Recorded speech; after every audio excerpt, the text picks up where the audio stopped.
The scholar's initial plan was to borrow Aru's power to reboot the Akasha, then use the Akasha to connect to Irminsul and investigate. Unfortunately, Irminsul has suffered far greater damage than they first thought, rendering that plan futile. To rise to the challenge, we had to resort to more extreme and far costlier means. This has led to a number of new contingency plans. To reclaim Irminsul, her brightest scholars have made further modifications to Aru with multiple goals in mind. I thank you all for giving them your blessing in this endeavor. Human wisdom has clearly improved over the millennia. You have not only our support, but that of the Jinn, the Aranara, and the Pari. Together, we will do everything in our power to save Irminsul. By the way, when you spoke earlier of an intruder, it almost sounded as if you knew who you were dealing with and what they were capable of. Well, since you ask...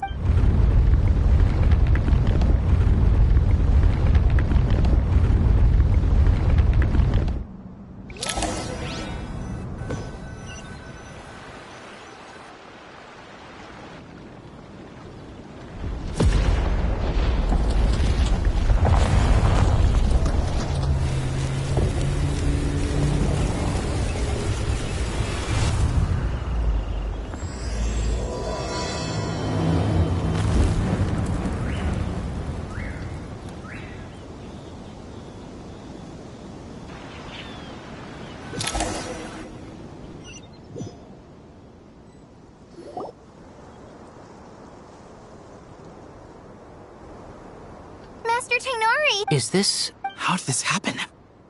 What's going on inside? Luckily, we managed to evacuate everyone. What in the world was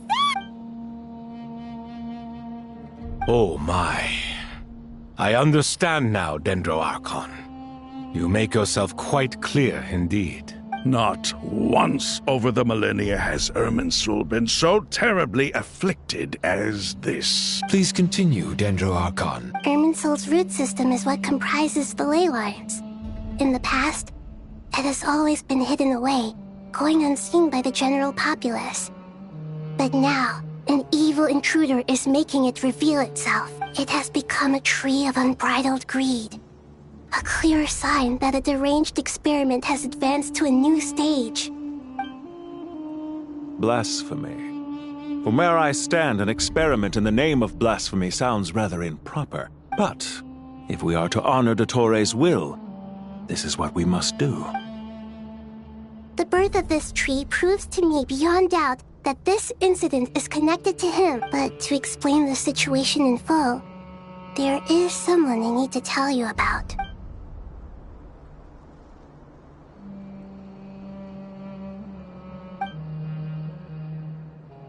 Zandik. So it was him. I saw him in the desert once. A man of supreme arrogance. So this is where it has taken him. But didn't Dottore die and not cry? He must still have loyal followers amongst the Fatui. Even so, I'm still unclear as to how he has been able to wield such a profound influence over Irminsul. I can confirm that Fatui forces have arrived in Sumeru City. Furthermore, Irminsul seems to be undergoing some kind of mutation. Evil branches are beginning to grow. Things that do not belong to this world are slowly but surely materializing. Sorry, I couldn't think of any other word to describe it. They don't seem to be fully formed physical entities yet, after all. But they are gradually becoming real. A baleful tree, climbing up into the heavens. Speaking of Dottore, I have some information on that front as well. I didn't think it was wise to state this out in the open. But my theory is, the mole wasn't cut off after he was caught. They wrote him off from the beginning. You mean, the Fatui never intended to follow through with him? It's hardly a conventional strategy, and the rationale behind it is pretty twisted. But as it happens, I know someone who works exactly this way. And when it comes down to it, his goals are very simple. He just wants to confuse people. He's been a collaborator of Dottores from the outset. That fact alone confirms that Dottore is involved with this somehow.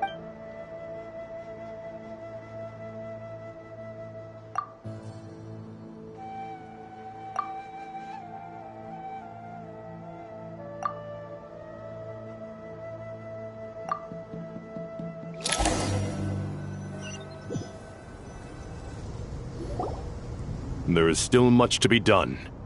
Everyone, please remember our core strategy. As per the discussions, the following groups must act immediately. Mr. Al-Haytham and Mr. Kave, the next phase of the Aru renovation project must begin right away. We'll give it everything we've got. The plan looks feasible, but the implementation will require certain resources. General Mahamatra Sino and his team will help to procure the materials required for modifying the terminal. No problem.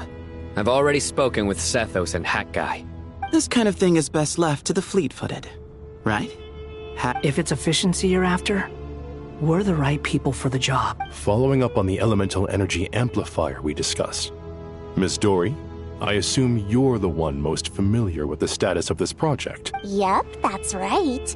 Leave it to Lord Sangama Bay. Got it. Well, I'd like Madame Farazan, Kale, and Nicole to support Dory on the technical side. You can count on. Will do. Rest assured, I'll take good care of Kale. Dia, Candace, and Nefer, you'll be in charge of negotiating between the various parties. I trust you remember our goal. You bet. We can handle it. Good. I believe that covers everything. Tainari will provide— Poor Tainari. Must be tough being Nephis' Hey, don't try and drive a wedge between us, you old rascal. All it says to me is that Master Nephis has faith in everyone's abilities. While I'm nominally here as backup, I doubt there will be many situations where my help is needed. Exactly. Finally, Traveler, you and I will head to the border between Sumeru and Natlan. Once that task is complete, I'll be asking some of you to accompany me to the Eternal Oasis. The Eternal Oasis? Regarding your trip to Natlan, under normal circumstances, a meeting between our two nations would be a far more formal affair. Unfortunately, so regretfully, we won't be able to give the Pyro Archon Mawika the grand reception that she deserves. No point putting too much pressure on yourself. Right. Especially— Don't worry about me. The Dendro Dragon's life force will sustain me. Plus, we'll be there. Yes. I believe in myself. And I believe in every one of you. Well, time to get going.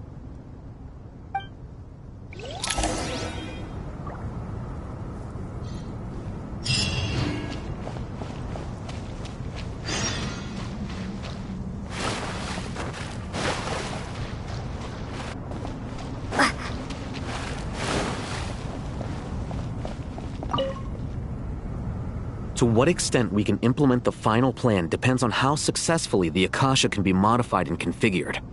And to make sure the configuration works, Aru will also need some further optimization. Yeah, no surprises that— Once we roll this out, any Sumeru citizens who already have Akasha terminals can simply continue to use their existing devices. This still leaves us with a significant equipment shortage, though.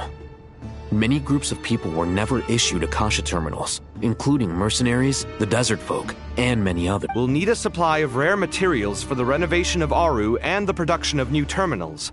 Right now, the best place to source these locally is from the primal constructs within King Deshret's mausoleum. Time is not on our side here. The Aru merge and renovation project will have to be carried out by you two. Everything's riding on this, so as discussed, General Mr. Sethos is quite familiar with the layout of King Deshret's mausoleum. I have every confidence.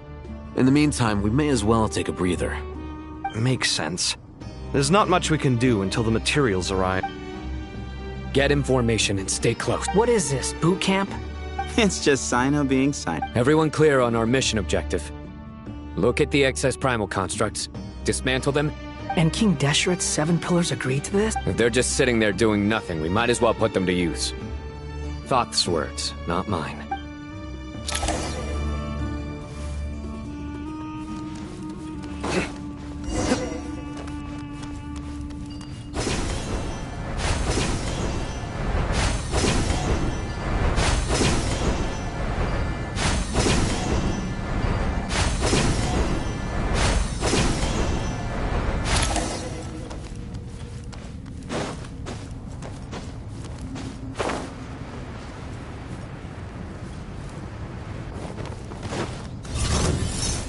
Excuse me. Glory to Al-Akmaz! Behold!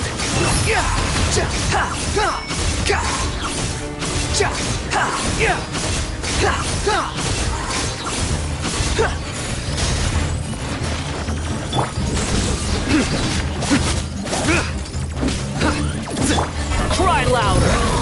How amusing! Squall and fury!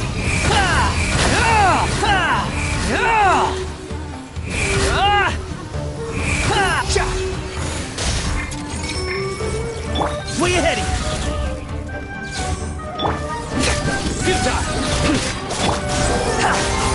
That's far enough!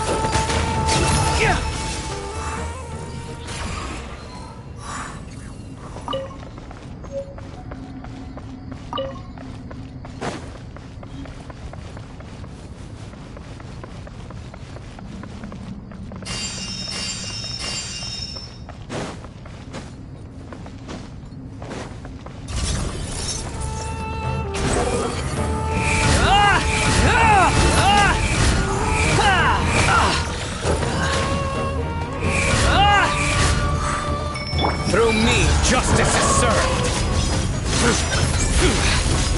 You stand condemned.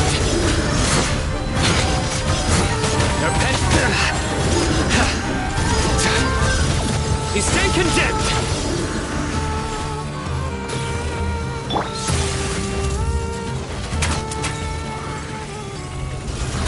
Move or be moved.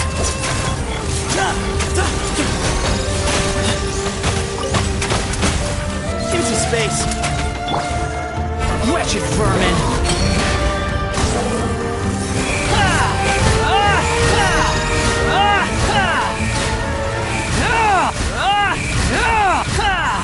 These devices should still be usable even though they're broken down. Let's take them back for the others to review.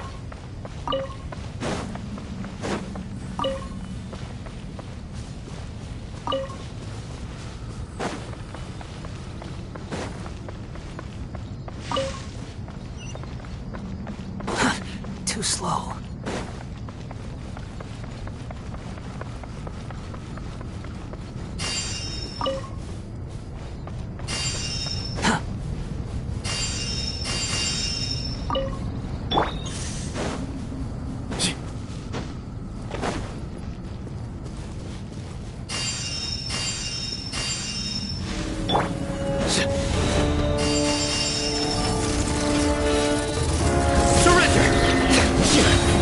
Judgment is upon you. Guilty.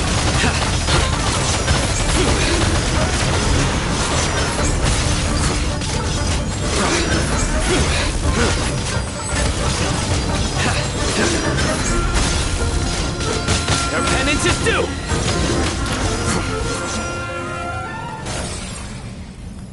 How many do we... Enough to make an Akasha terminal for everyone who doesn't own one. I remember you telling me how revolutionary these Akasha... The Academia declared the Akasha to be the most powerful and comprehensive wisdom dissemination system in history. Certainly sounds... Neither Hat Guy nor I have ever had... Well, if it all goes to plan...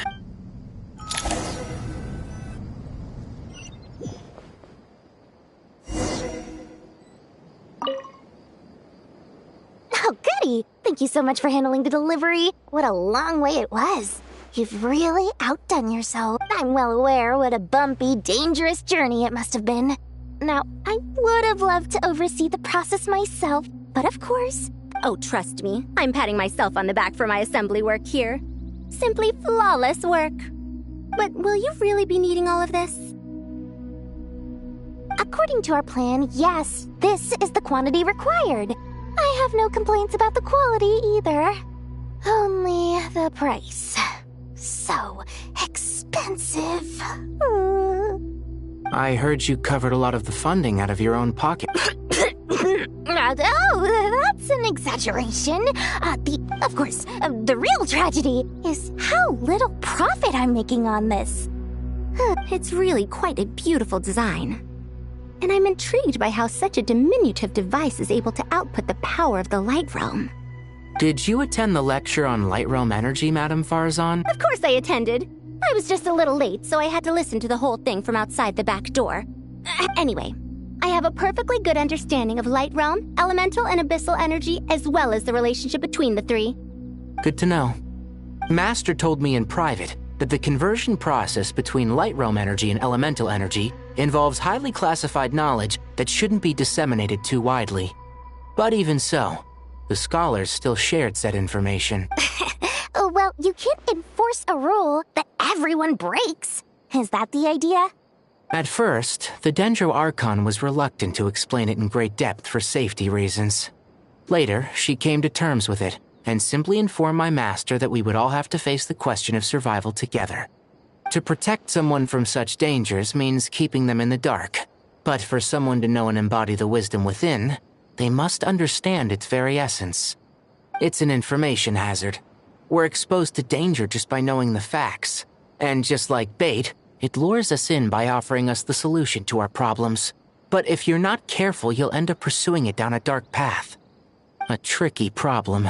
But today, this big problem has been broken down into many smaller, more trivial ones. What do you mean? I get it. For instance, you and I share secret knowledge, while she and I take on the risks of life, death, and fate. Something like that?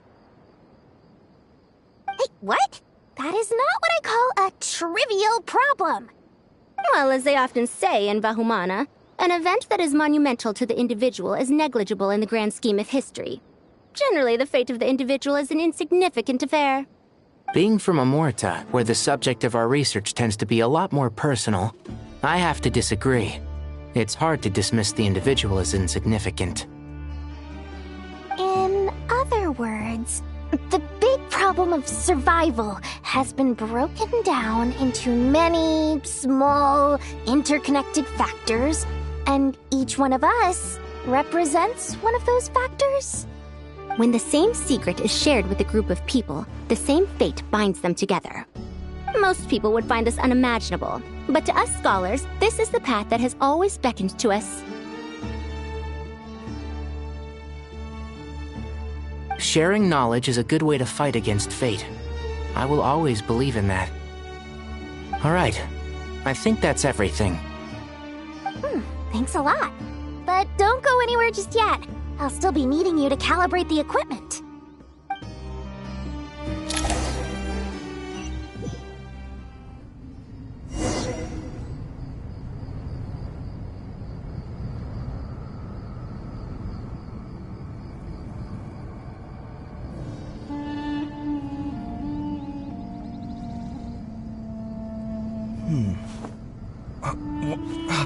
Where's my key? Not again.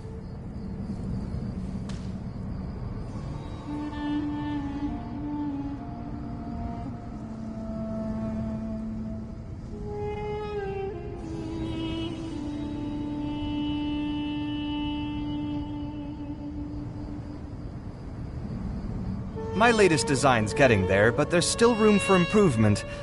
Better make my finishing touches before the deadline creeps up.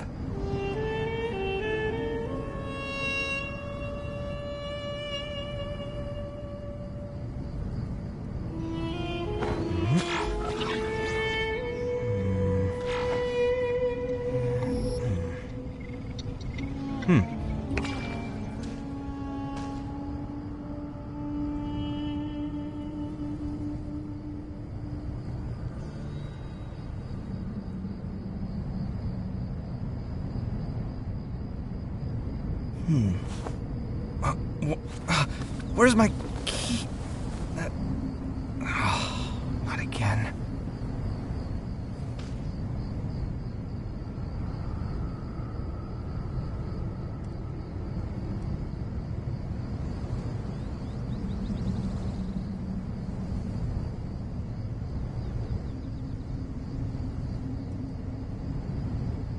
The ability to appreciate beauty is an important virtue.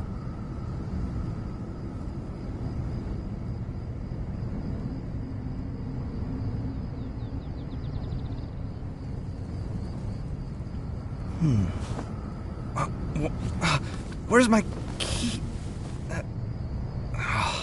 Not again.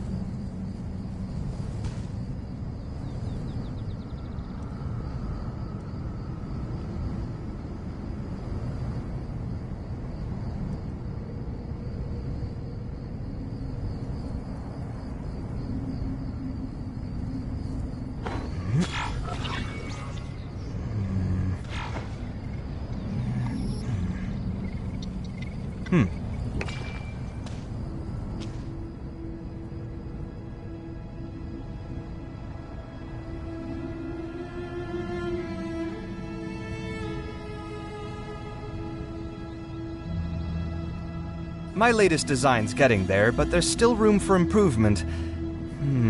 Better make my finishing touches before the deadline creeps up.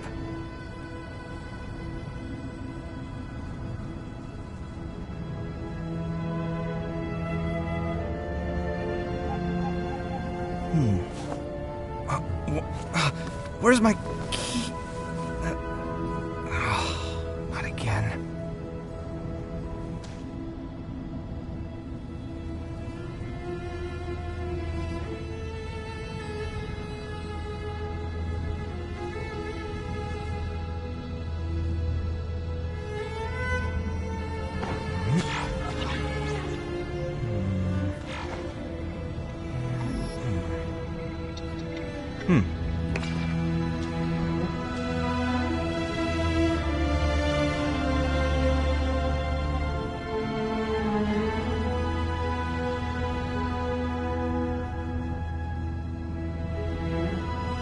It's good to get out and stretch your legs once in a while. People aren't made to stay cooped up inside all the time.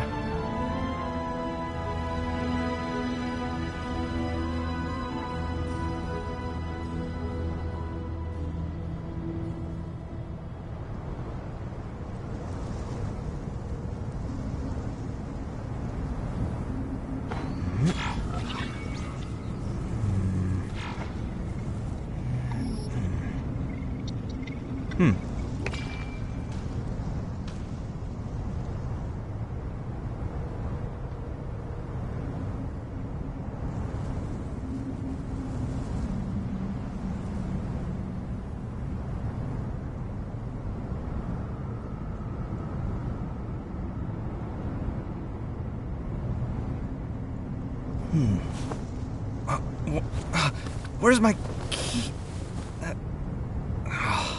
Not again.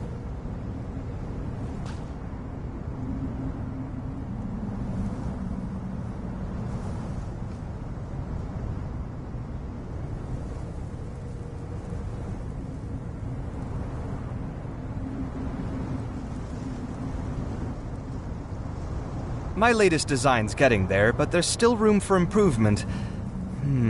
Better make my finishing touches before the deadline creeps up.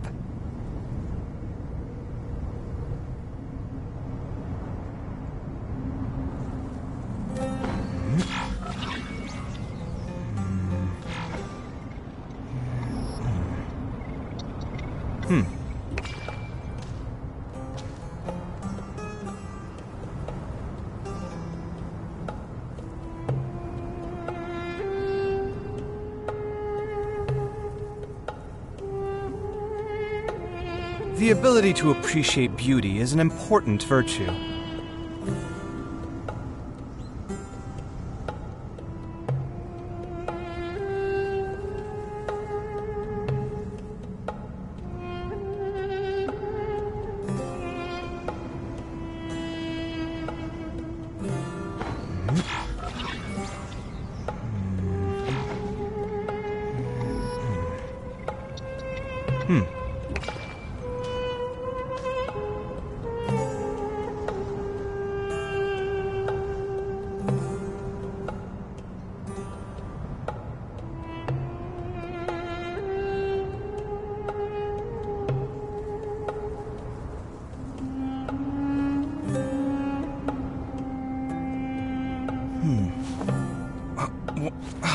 Where's my key? Not again.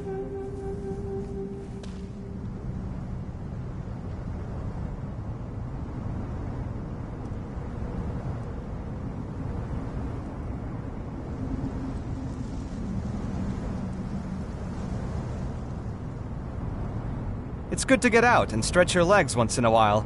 People aren't made to stay cooped up inside all the time.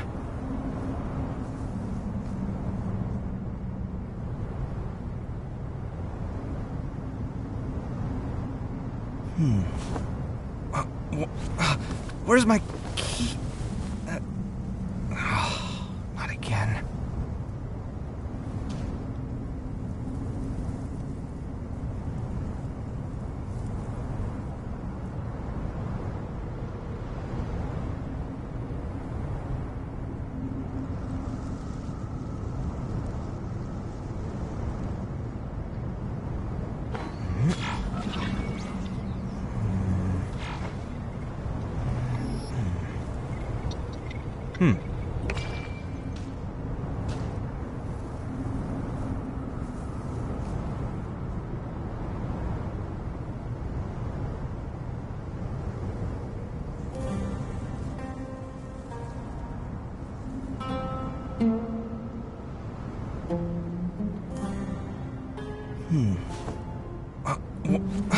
Where's my key? Not again.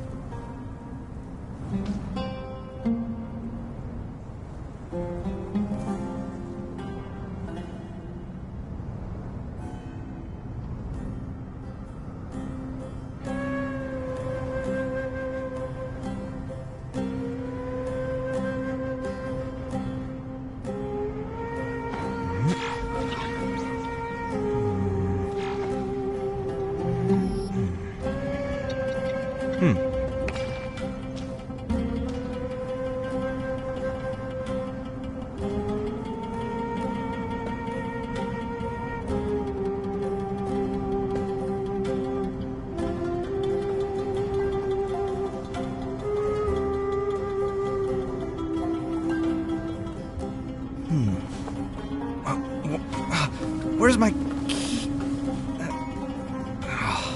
Not again.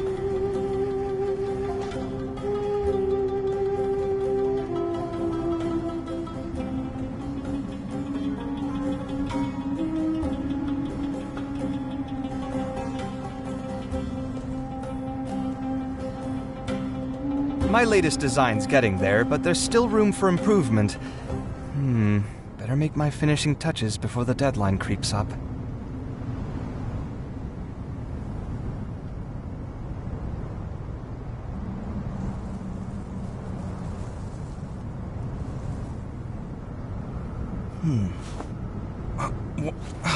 Where's my key? Not again.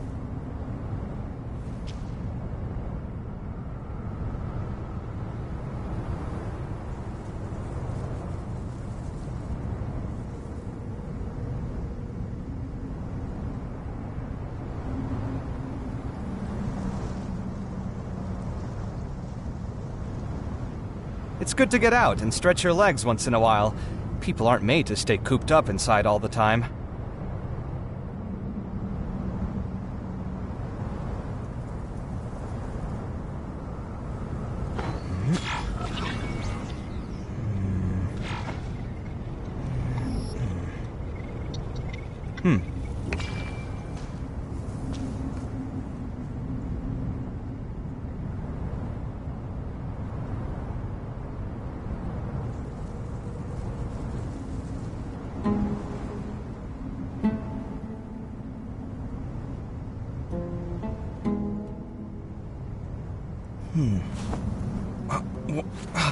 Where's my key? Not again.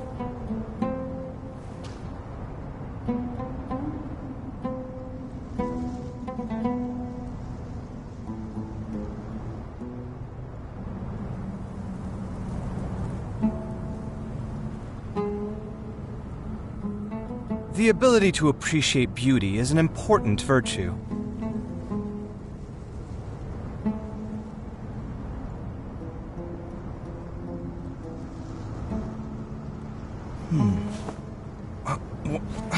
Where's my key?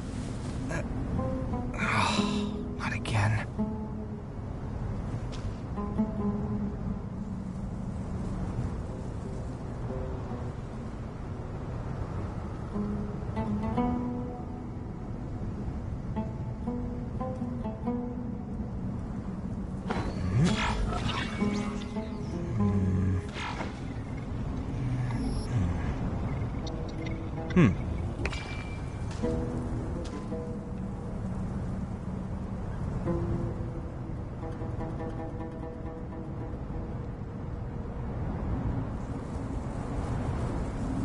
It's good to get out and stretch your legs once in a while.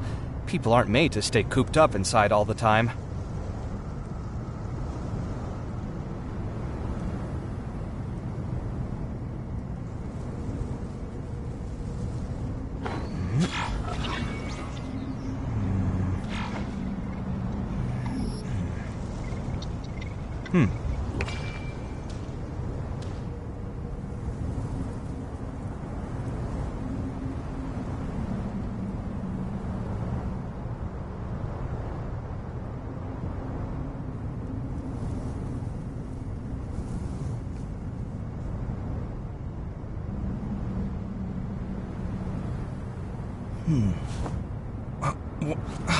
Where's my key? Not again.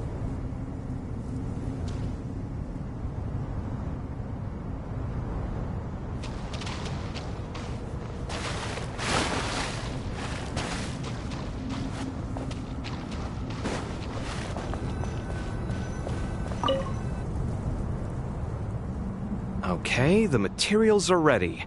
We can proceed with the next phase. Alhaitham, how are you getting along? Most of the information in Aru is written in ancient desert scripts. Some of this is written in a tribal language, while other parts seem to be a variant of an Oasis script, based on the glyph forms. Oh. Not lost to history, I hope. Some are. All we can do is infer the meaning based on the rules of related languages.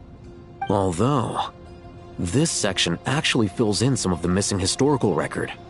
I'm transcribing it so we can bring it back to the academia. After Aru started up, 2 more lines of text appeared here. Can you read them? Humans may not read what is written by the gods, except by not reading. Victory should not be easy to attain, for it symbolizes divine wisdom. Knowledge must not waver, for it has external borders. Is this a clue to solving a puzzle? Or is it being symbolic? You can't read it unless you don't read it. Victory is wisdom. Knowledge is confined by borders. Wait, I think I've got it. It's a metaphor, isn't it? It's talking about... a chessboard.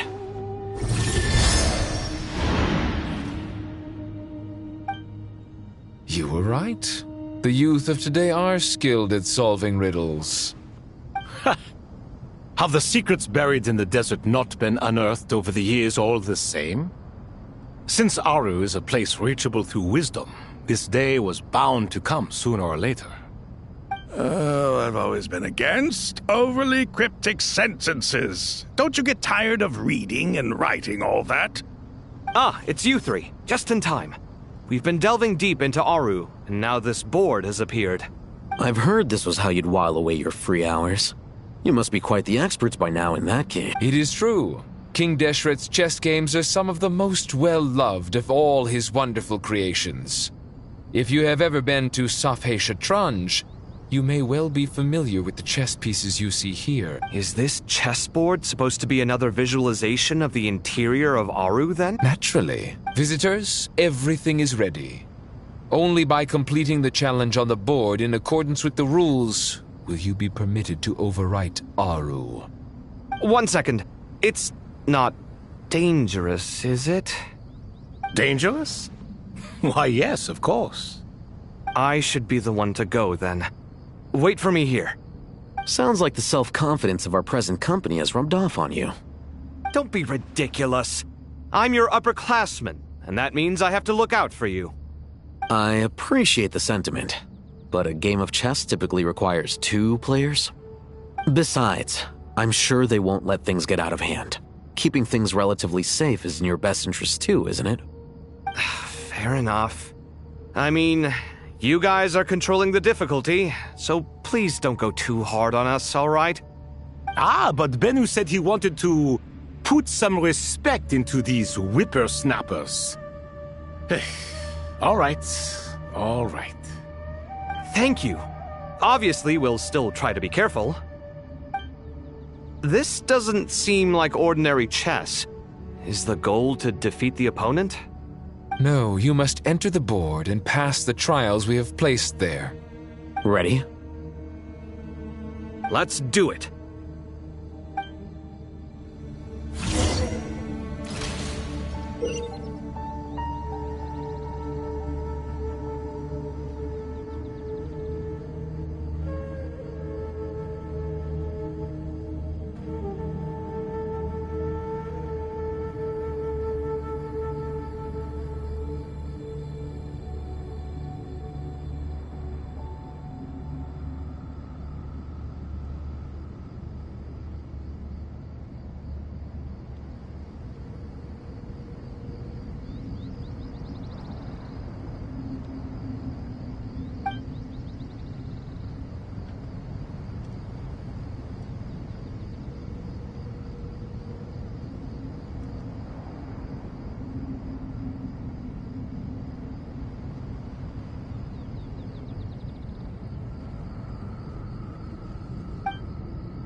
The first trial is posed by me. I don't think this is gonna stop us. Ah, but the key to this game lies in working together. Otherwise, you will be deemed to have broken the rules. Looks like it's up to me. Marak, can you open it? King Deshret's favorite primal construct. Living on in suitcase form, of all things. Amusing.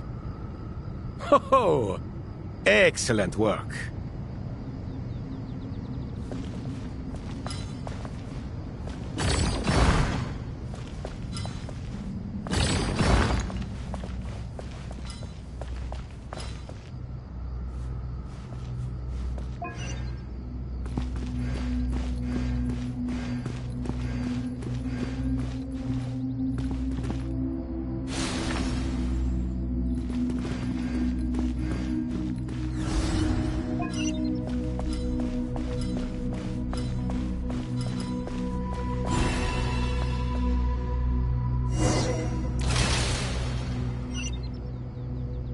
Now is the time for my trial.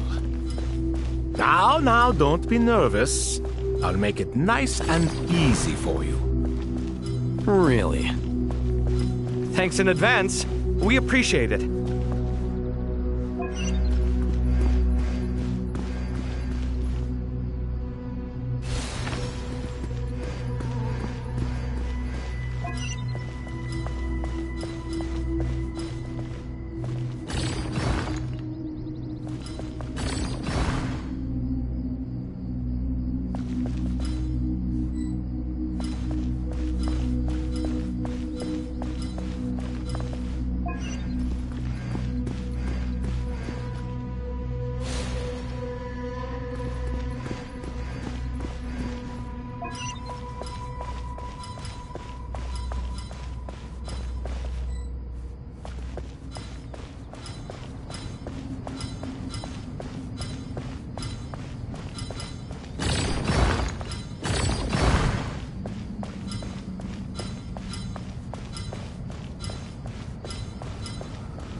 Strange time to catch up on sleep. I'm not sleeping, I'm thinking! It's not that simple, you know.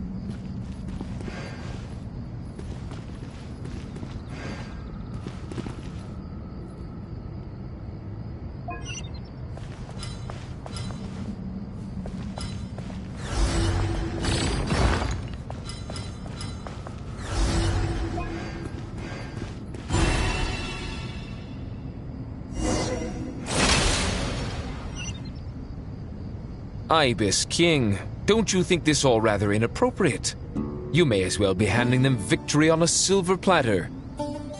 Do not expect me to follow your lead. Ha!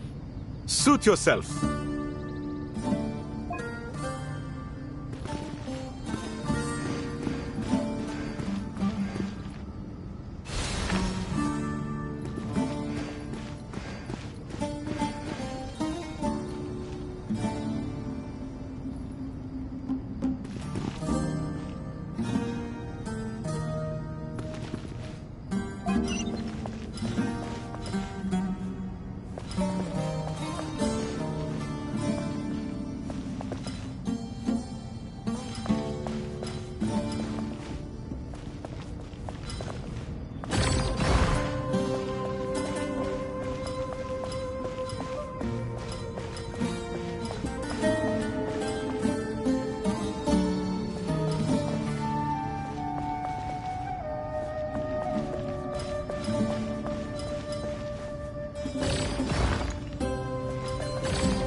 Strange time to catch up on sleep. I'm not sleeping, I'm thinking! It's not that simple, you know.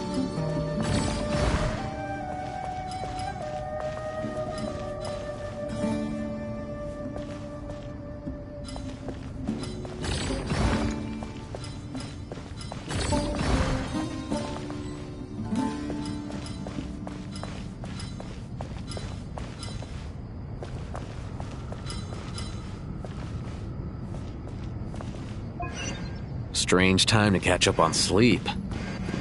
I'm not sleeping, I'm thinking! It's not that simple, you know.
Done. Finally.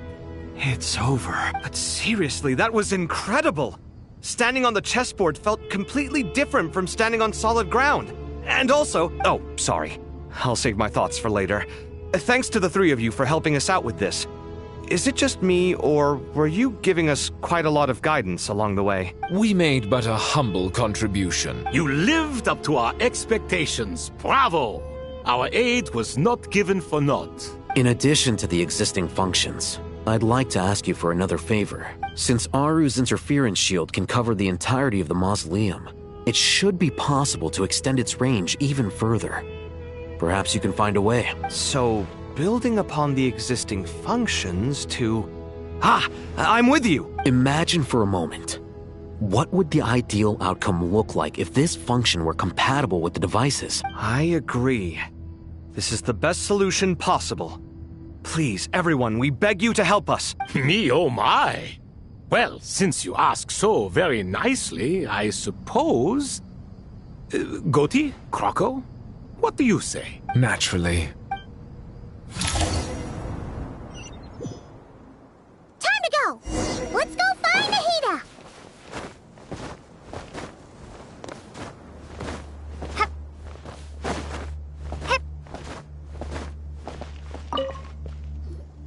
There you are. Miss Nicole truly is an angel. She shows great wisdom in guiding others, and she has already sent word to Natlan on our behalf. She said that while the other members of the Hexen Circle are busy with important work, she is quite free, and she is more than willing to accompany the people of Sumeru for the entire journey. Oh, there's Nicole, all right. Always super patient and loves to help everyone out. She's the best. She is. So, well, time for us to get going. Let's head out.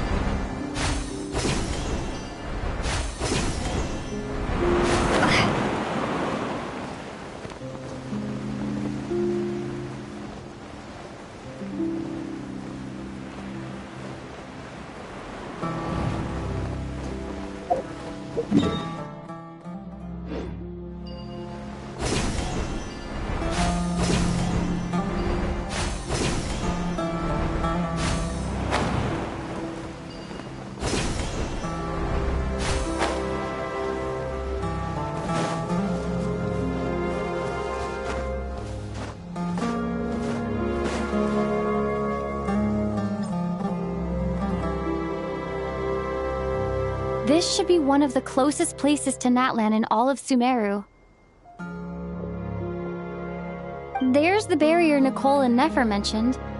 It completely... But why? Why separate you from the rest of... And if I'm not mistaken...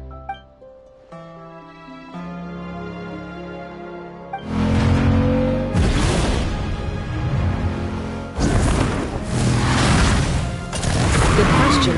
I'm wondering the same thing myself. That voice... Hello, Traveler. It's been a while. Hello there. Hello, Dendro Archon. Malika, I apologize for asking you to meet at the border on such short notice. I also apologize for not being able to greet you in person. The form in which you see me now is one carried by the Traveler. The real me is inside the mausoleum of King Deshret, and I am reaching out to you with my mind from here. Irminsul has been infiltrated by the Doctor. We must be on our guard, as he can spy on information in the world from within the tree.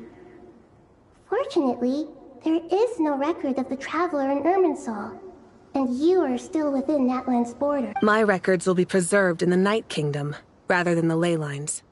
As long as the Night Kingdom remains disconnected from the ley line cycle, the Doctor has no way of knowing my movements. Exactly. So by meeting each other in this way, the meeting essentially never happened. No wonder Paimon didn't come. You were concerned that her activity would be recorded by Irminsul. The Natlanese have heard about the situation in Sumeru. With the borders sealed off, merchants have been forced to stop their shipments. It's pretty serious, and you're the ones bearing the brunt of it. I'd like to address the question you raised at the beginning. I can offer a brief explanation, although it will sound rather cruel. I don't reach this conclusion gladly, but Irminsul predates the heavenly principles. It existed long ago, when the dragons of Natlan were at the height of their power. So even when the people of Sumeru became ill because of pollution, it was not a critical issue from the perspective of Irminsul itself. As long as it continues to function normally, the barrier will not be activated. But this time, the Doctor's invasion has directly affected the tree. That is what caused the barrier to deploy. The heavenly principles established a rule that when Irminsul is plunged into grave danger, a portion of power will be reserved to isolate Sumeru. That way, even if Sumeru is destroyed, the outside world at least has some time to catch its breath. We'd certainly need it. The heavenly principles created almost everything that exists in Teyvat today. To them, preserving the existence of the world and its inhabitants takes priority over protecting Sumeru. Meaning, protecting Sumeru now falls to you. Yes. My own power may be limited, especially compared to yours. But that doesn't mean that we're just gonna sit around and... Nicole of the Hexen Circle didn't say exactly what this meeting was about. But after hearing everything you've said so far... That's right.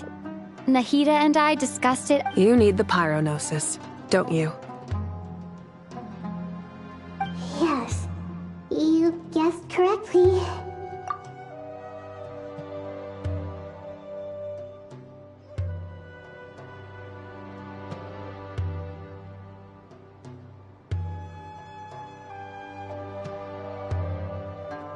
Originally, I only intended to borrow it, but the situation is far graver than I foresaw. Why do you sound so nervous? Surely a gnosis is pretty important to a god. I guess, but it's not as if losing it would suddenly render us powerless. But I'm sure you don't need me to tell you that. With all the nations you've traveled to, and all the gods you've met, you must have realized that by now. As far as I'm concerned, a gnosis is basically an elemental energy enhancer. But I don't usually use it. You know me. I like to think I'm pretty strong without it. Yeah. So you see, you don't need to sweat it. Here, take the Pyronosis. Uh-huh. Just like that? Uh-huh. Just like that. To tell the truth, I've always toyed with the idea of giving it to someone who needs it more than I do. I know you accompanied Nahida here to try and increase the chance of success. It's a good thing you did, because your involvement is one of the main reasons you've managed to persuade me. Are you sure about this? I won't try to quantify it, but trust me. Handing over the Gnosis to Tumaini is far from the craziest idea I could think of. Besides, even if you hadn't come here personally, I think I still would have agreed to Nahida's request. Irminsul doesn't just affect Sumeru. It impacts all of Teyvat. I know all too well how difficult it can be to protect the things you care about. You don't need to tell me the specifics of your plan. Where the Gnosis is involved, the tighter the secrecy, the higher your chances of success. Malika, my heartfelt thanks go to you and the people of Natlan. Don't mention it. But now, for the hard part. How do I actually give it to you? The Irminsul barrier is right in the way. I have an idea.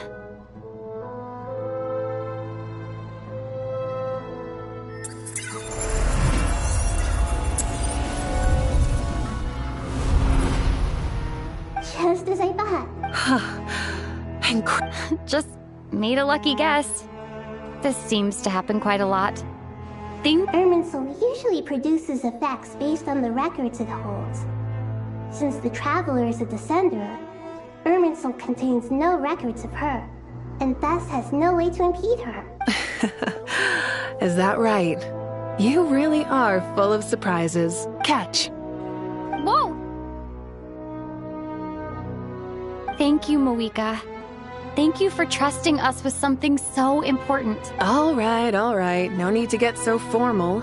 It's not like we're strangers. Besides, there's still one problem. You might be able to pass through the barrier, but I don't know about the Gnosis. I have the Pyro-Gnosis in my hand. It feels strangely ordinary. I need to think hard about my memories of Pyro. The Gnosis disappeared. I'm fine. The Pyro-Gnosis disappeared into my body. Maybe it resonates with you because you've mastered the power of phlogiston. You might not be recorded in the ley lines, but you're still our Tumaini. Whew.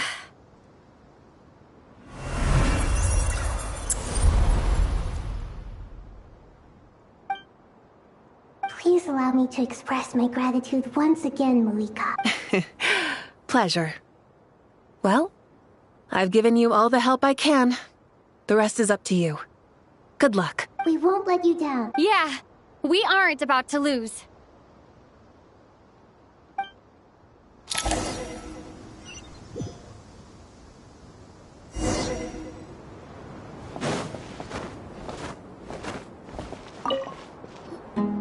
Traveler, Paimon, how are you feeling? Paimon's a teensy bit nervous, but only a teeny tiny bit. Seems like she's gotten with— Of course. After all the adventures you've had with the Traveler, I'm doing all right. With the negative effects of Irminsul, I'm a bit like a piece of fruit that's been burrowed into by hungry insects and left to rot. I'd be lying if I said it was nothing, but please don't worry. We all know what we're getting into, and we've prepared as well as we— Stoking the fire inside oneself is certainly one way to live, but knowing when to rely on one's companion— I've been quietly learning little things from everyone, like plucking tufts of fur from a sumpter beast. Me too. I think there's someone else here who would share that sentiment. Don't worry about what I think. I was just passing by and happened to overhear your conversation. What are you talking about, Hat Guy? This is the top floor. No one passes by the top floor. Says who? You can fly just like I can. I would have thought it makes sense to you of all people. I don't know why, but I feel a little more relaxed now. It shows that you feel comfortable laying down your burdens in our presence. It means that Sumeru is a place you can trust, where you know we have your back. And we feel exactly the same way around you. That's what it means to be friends.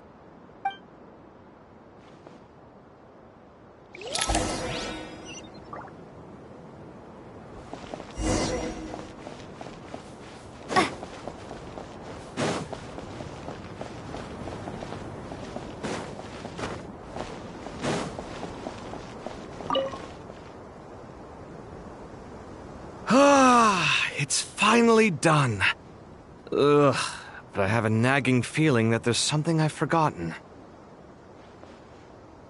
Oh, there you are. Everything wrapped up on your end?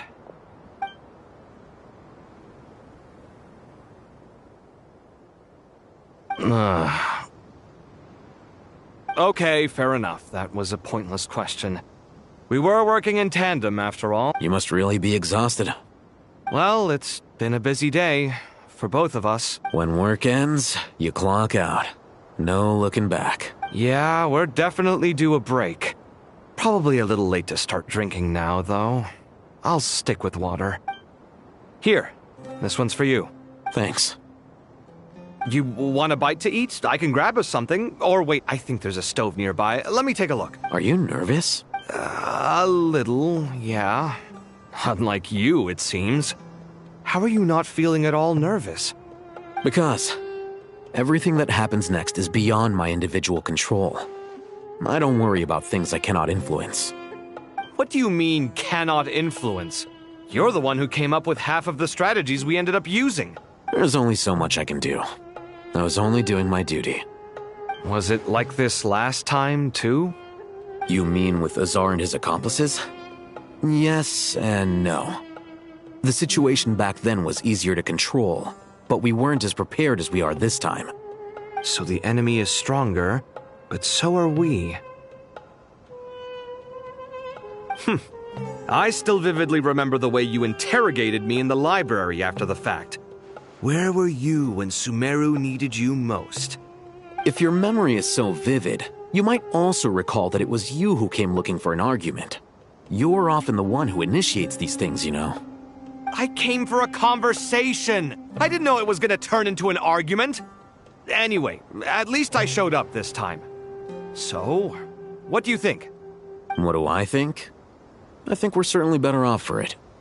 It's good having me around to help out, huh? Absolutely. As a citizen of Sumeru, you displayed a remarkable sense of responsibility in the face of disaster. Certainly feels that way.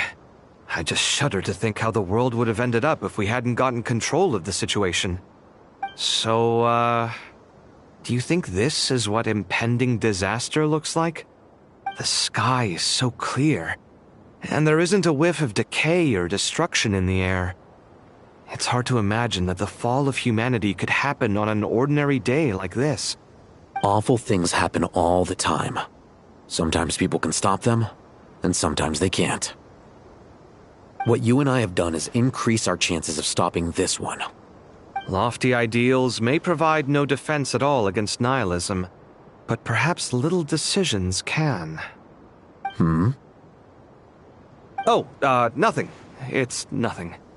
I hope everything works out tomorrow. It will. As long as we stick to the plan, our chances of success are good. It's really strange. You're my junior, yet you always seem to act more like an upperclassman than I do. I think it's mostly a matter of temperament. Ugh. Walked right into that one, didn't I?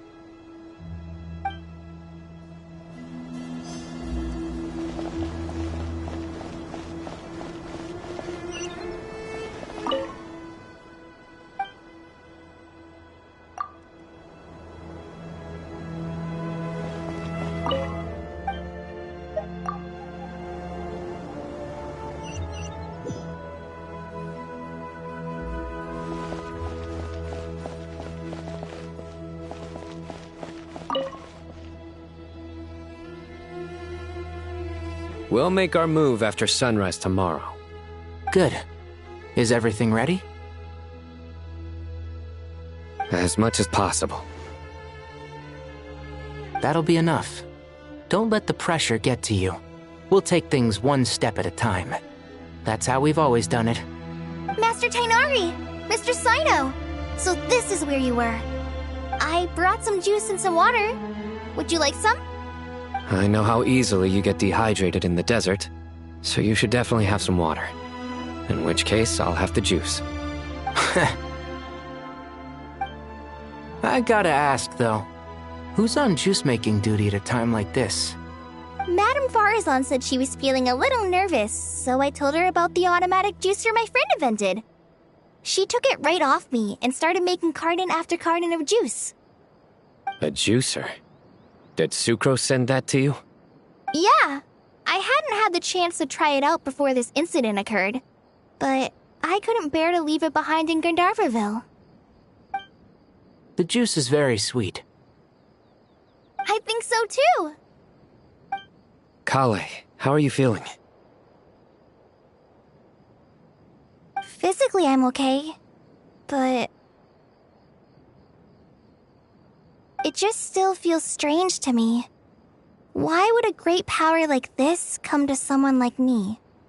I know the feeling well. That same question ran through my mind every day as a kid. At least now, you have someone who can relate to you. All the more reason that you should apply for Spontamod. Tighnari fiercely opposes the idea, though.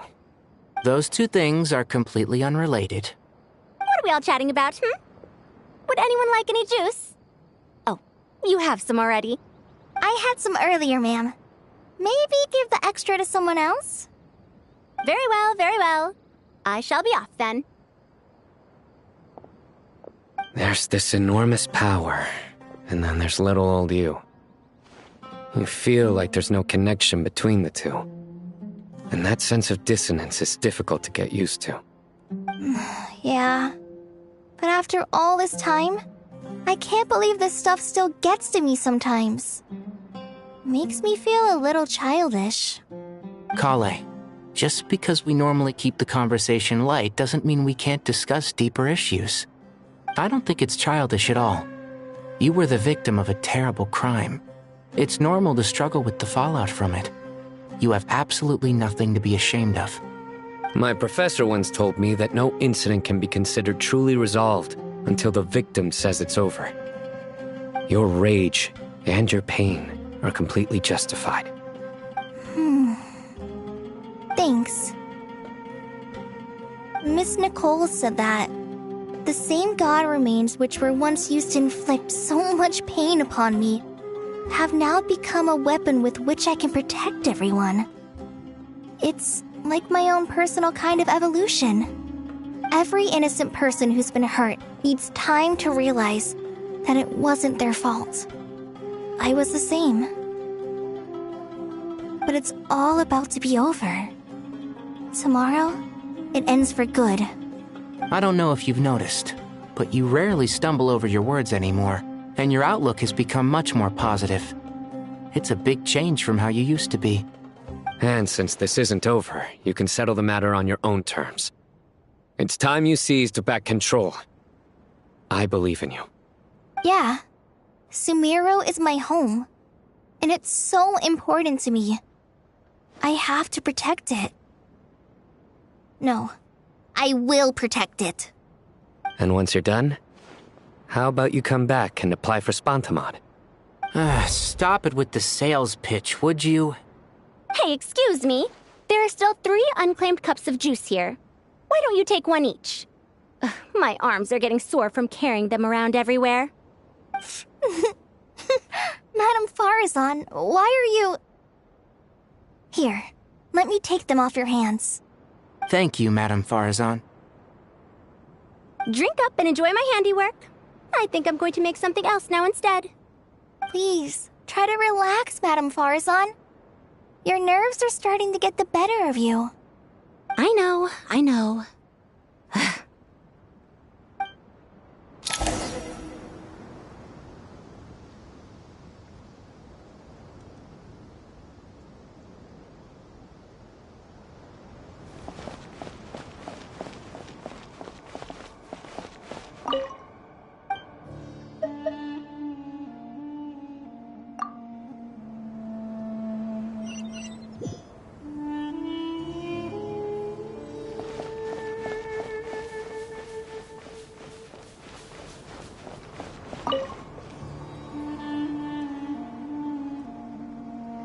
Something on your mind, Miss Nefer? Nothing in particular. It's just... right now, the future feels strange and unfamiliar. But the future has not yet arrived. How can you say how it feels? Some people know that there's an impending disaster. Others remain blissfully unaware. Each group is imagining an entirely different future while walking towards the same one. But when they get there, they'll still find they feel differently about it. People are shaped by their circumstances. Different circumstances create people with different perspectives. I've always found the perspective of the Vahumana Darshan to be a particularly incisive one. Even at the height of the crisis in Nodcry, people held diverging opinions. But things are different this time. Indeed. Regardless of faith, gender, wealth, skin color, or eye color, everyone in Sumeru knows what will happen tomorrow. The world has never been an especially fair place. Yet now, against all odds, a moment of unprecedented unity and equality is about to take place. It's fascinating. If only my father could have lived to see this era. Era. To me, that term represents a much greater span of time. It can be an unsettling word. I would even say I'm afraid of it. Do angels even feel fear? Yes, at least I do. I fear the gap that grows wider with each passing day, and the never-ending flow of time. Time renders all memories insignificant and reduces all splendor to nothing. But those memories are the one thing I do not want to lose. You're very human in that regard. If angels draw too close to humanity, our wings burn away in the bright flame of awareness, and we fall to the earth. After spending so long among humans, I have lost much of my former glory. Maybe that's a good thing. You're more human than some humans are. I've been talking to Kale a lot in recent days.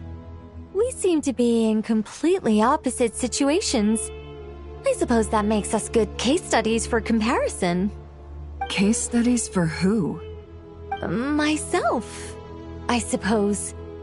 After comparing the two of us, I suddenly discovered that I desired more than before.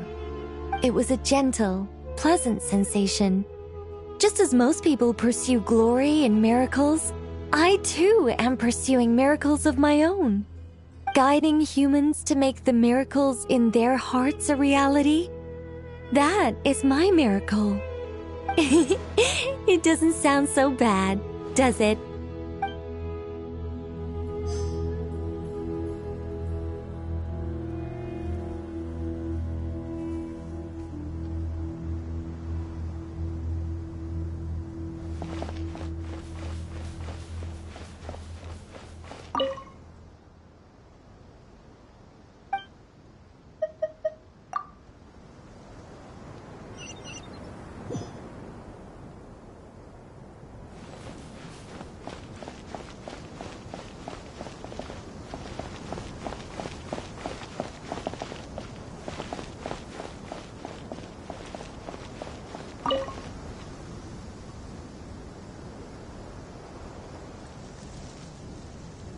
Look at the time. I should head back.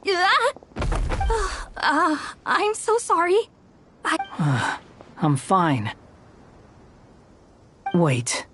You're... Have we met? Not exactly. I think we may have crossed paths by the house of Dana before. Oh. You're Hat Guy! From Vahumana, right? You recognize me? The clue's in the name. Mr. Hat Guy. Fair point. It's getting pretty late. What's keeping you up? I could ask you the same question. If I'm not mistaken, all the workload for the Ratawa Darshan wrapped up a good while ago. Well, I have something of a background in Satyavada life, so I was helping the Dendro Archon make some preparations. But I must have lost track of time. Did you find the experience enlightening at all? Honestly, it was tedious and uneventful at first. But eventually, I think I did sense some profound truths. But they also brought a lot of suffering with them. I was told that I even shed tears while I was meditating, though I have no idea why. Sorry. I hope I'm not scaring you. Not at all. It just proves you're very accomplished in your research. Good night. I wish you all the best for tomorrow. Thank you, sir. You too.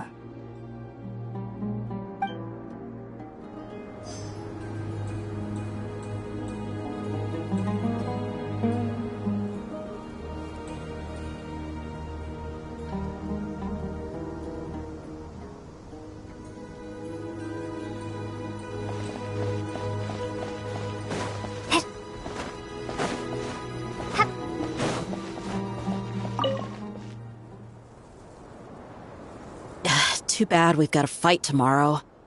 I could really do with a stiff drink. Let us pray instead. Prayer. How nostalgic. Lord Sangama Bay. Came to get some fresh air too, did ya? That's right. Actually, I was hoping I might run into you, Dia. I wanted to let you know that I've stocked up on that perfume you said you were so fond of. No, really? I'll take 2. Any chance of a friends and family discount? I knew you'd ask that. And I'm afraid to say that... Surprise! It's free of charge. That's very generous of you, Lord Sangama Bay. Does this mean you've made a fortune in Nodcry?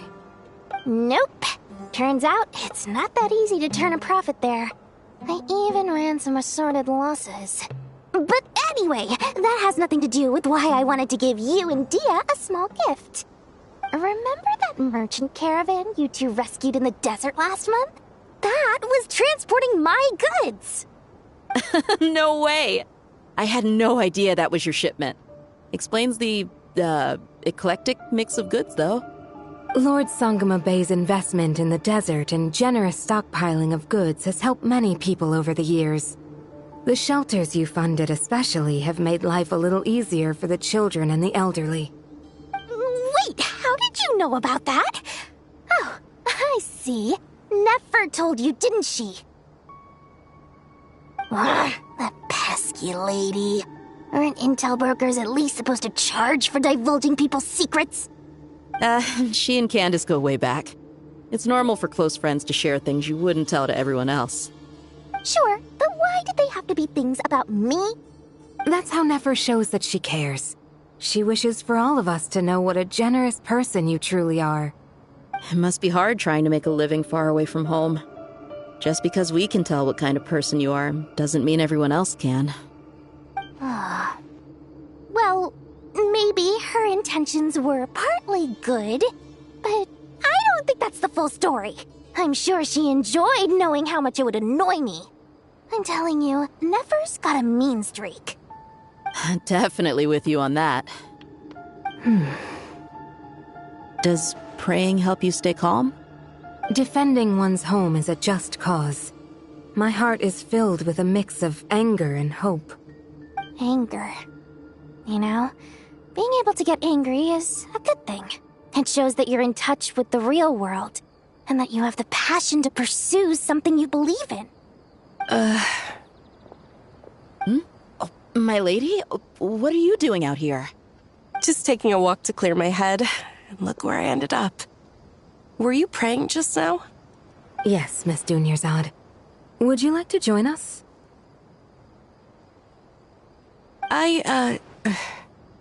Come on, it's fine. She won't mind who you pray to. Oh, then sure.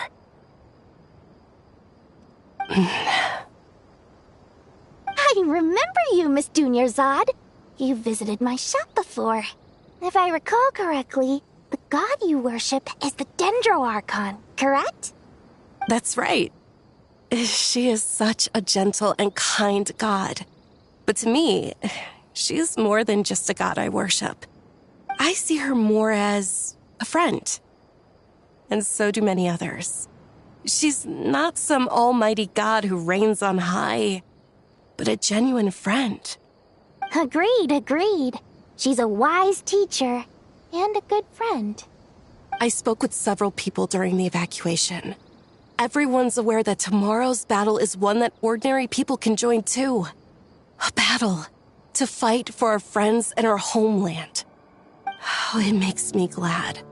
I can finally do something for those who protected me. You've grown so much since we first met. Oh, a compliment? Ooh, more please. Thank you. My lady, you've always been a remarkably strong and ambitious person. It's indisputable. And that's not just a compliment. It's a statement of fact. What are you praying for? Our beliefs may not be entirely the same, but we both wish for the same thing. I pray that everyone will rise to the challenges ahead and return safe and sound. I pray for the safe return of all my companions.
I have not felt this way in a long time. Standing up high, gazing out at the rolling dunes. One cannot know what freedom truly means without first losing it. The golden slumber truly lives up to its name as a dreamland. Though desert sands exist there too, no mirage, no matter how glorious, can compare to true beauty. Dendro Archon, what is on your mind? I was wondering whose counsel I should seek on the questions in my heart. What kind of questions? So many. More than can be put into words. As I once said to a friend, we look, we see, and we comprehend. But the question still troubles us. What are the many disasters that this world faces, but the sum of all irresolvable questions? The biggest question you should be asking is how to seize victory. Yes. Although, I would express it differently. I must not fail. And so the question I am most curious about now is whether the path to victory will be an arduous one. What we declare to be a young sapling, we may, in fact, find to be a towering tree, if we would only cast aside our ignorance and look beyond the veil of time to see her true form. Nahida! We're here! Just in time. My preparations are almost complete. Ready when you are. We're here too. Miss Nicole! Miss Nicole! You run so fast! I thought I'd get a lot of exercise as a forester. Sorry, I got a little carried away. Lesser Lord Kusanali, the equipment is ready, and the modifications to Aru are all complete. As discussed during our meeting, accessing Irminsul via the Akasha is no longer feasible at this stage. There are other options, it's just they're a little more extreme and more technologically demanding to implement. Maybe you should take it from here. The architecture and functionality of the Akasha terminals overlap considerably with Aru. There is reasonable evidence to suggest that one was developed based on the other, or that they both utilize technology of the same origin. As long as the transplant and merge operation succeeds, Aru should theoretically work on a scale greater than the Akasha and approximately equal to Irminsul. It will become the largest active computing device in all of Teyvat. A system this powerful is capable of a lot of different things. In the past, the Akasha was primarily used for one-way information transmission, but I suspect it could also serve as a central bridging hub. In the pursuit of greater knowledge, some scholars have attempted to connect their consciousness to Irminsul through the use of terminals, incense, and meditation. Correct.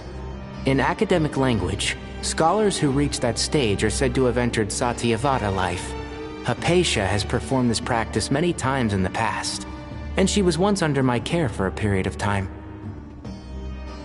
Right.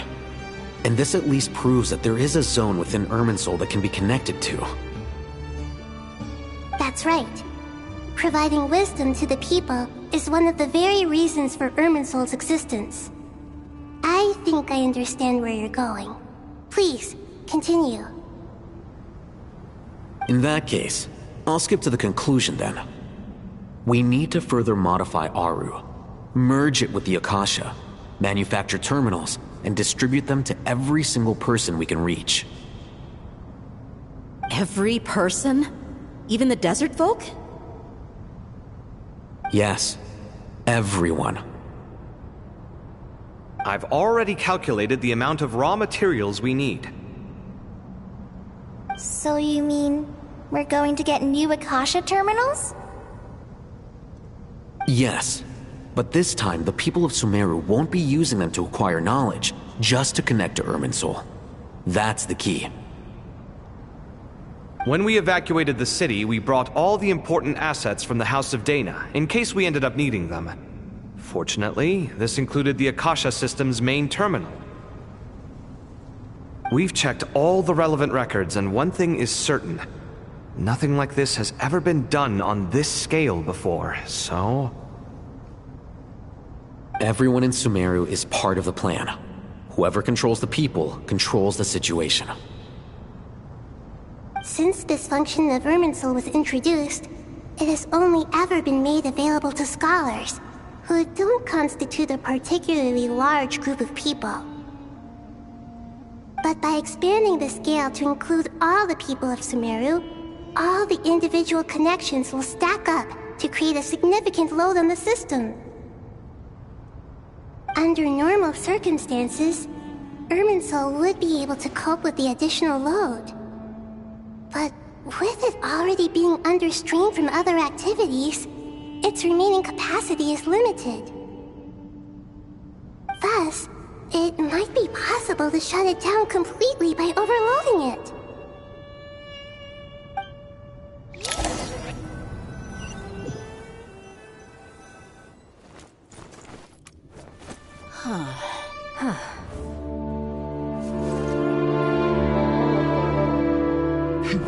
Counting down. 3, 2, 1. Are you ready? Ready!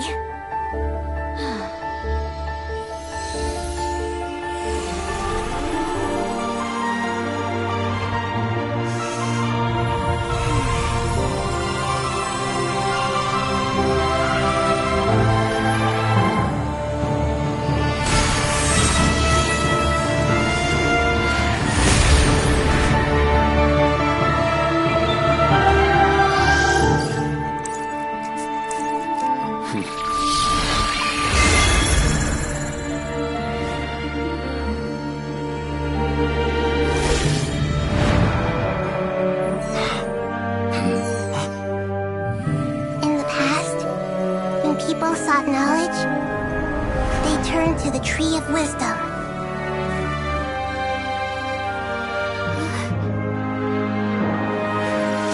Today, we use it to save Sumeru and the whole world. These boughs that nurtured learning must not become tools for destroying the world.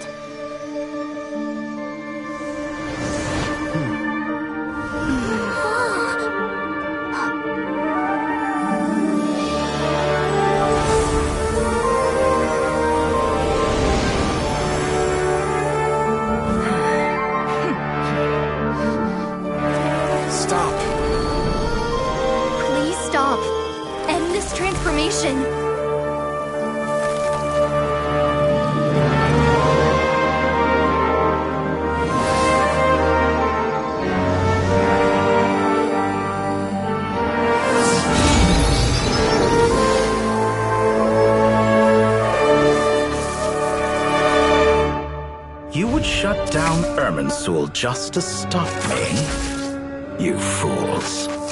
I have all the time in the world.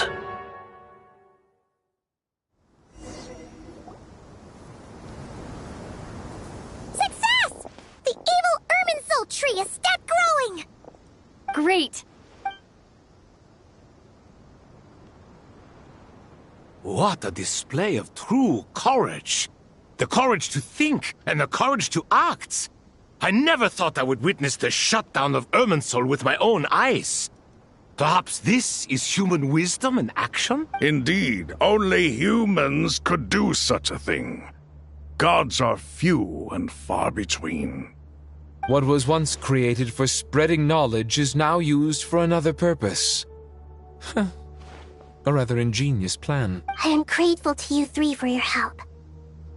Only thanks to you were we able to extend Aru's interference capabilities to cover all terminal. Now, nobody who wears a terminal will have their activity accurately tracked by Irminsul.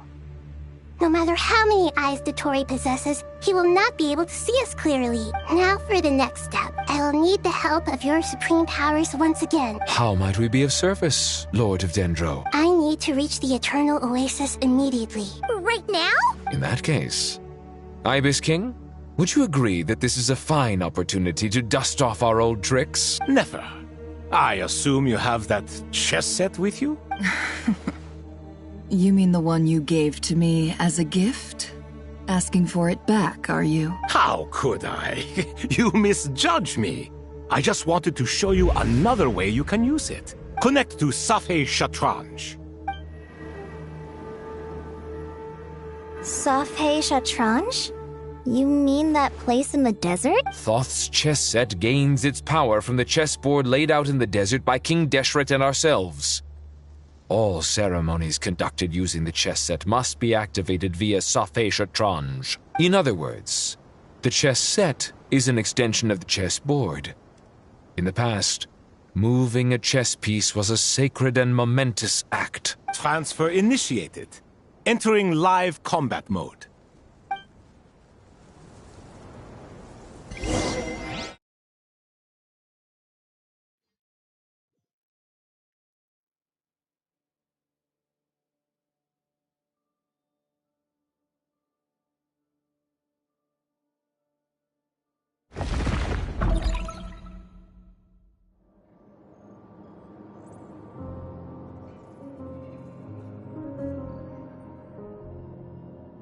We haven't heard a single word from our spy in the desert.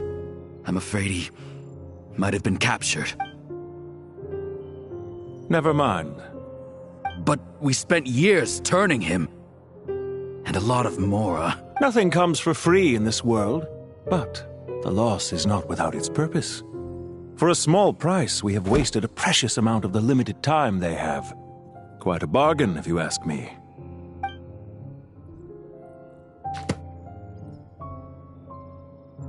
Understood. Weighing profit against loss is a necessary part of life.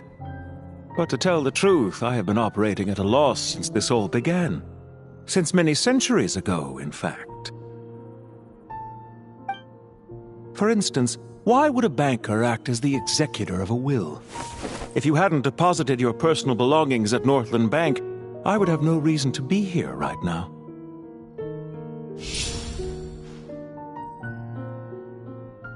Dottore, I've placed your final data backup into the ley lines as per our contract.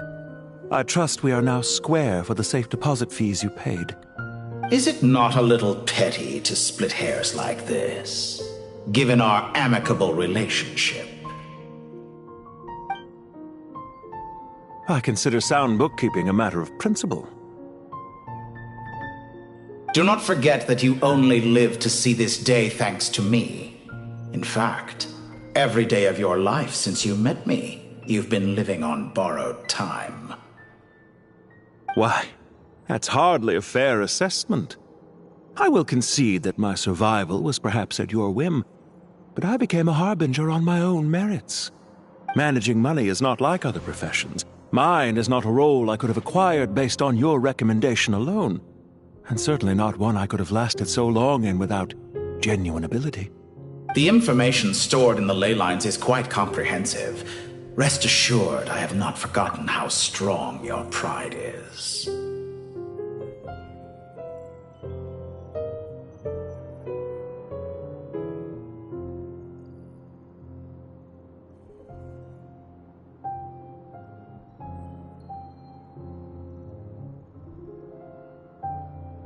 Well, I presume you have no sense of fragmentation. How could anything possibly go wrong with such strict measures in place? The remainder of your soul was split in two, with one half sent to Nodcry and the other stored in the most secure vault of the Northland Bank. Though I must say, your disdain for the other segments is quite amusing. Zandik is you, and you are Zandik. Zandik created the segments, yet you, a segment yourself, reject him.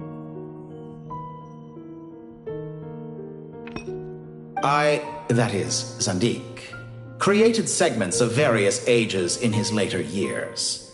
To achieve this, he had to freeze time and part with a portion of his soul. But as constructive as it sounds, it erases my uniqueness. If each segment is equally me, then by the same token, none of them are truly me. A soul living forever in the past inevitably holds different views than he did in his later years. The same thing that completes me also restricts me. You too might ask yourself which stage of your life you want to be preserved at. The day your business failed? Or the day you were framed by a gang and sold off to a medical lab as a test subject?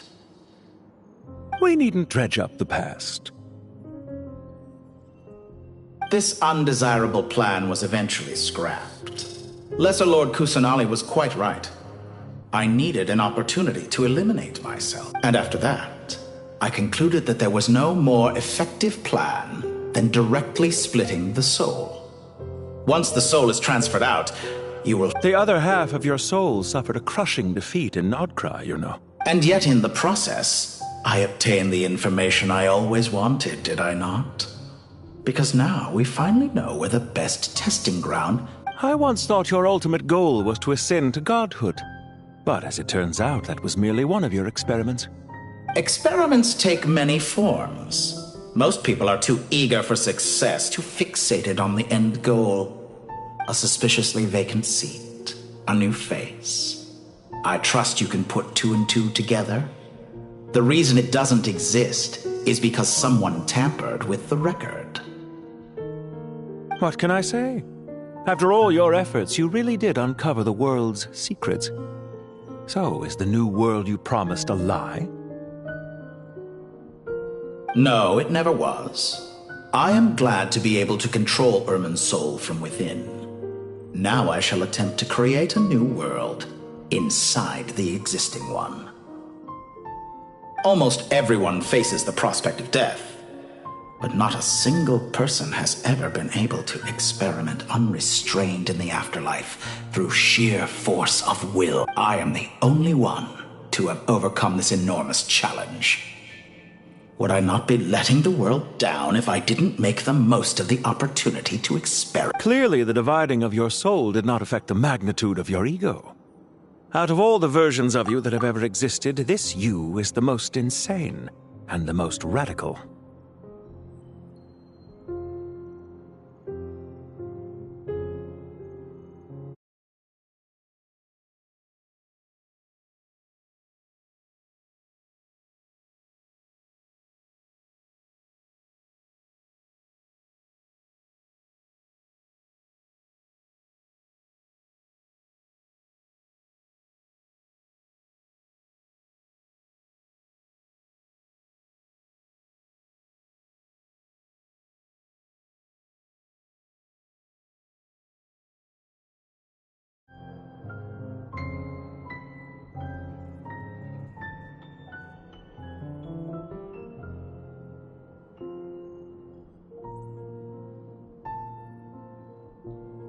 Is that why you chose to work with me?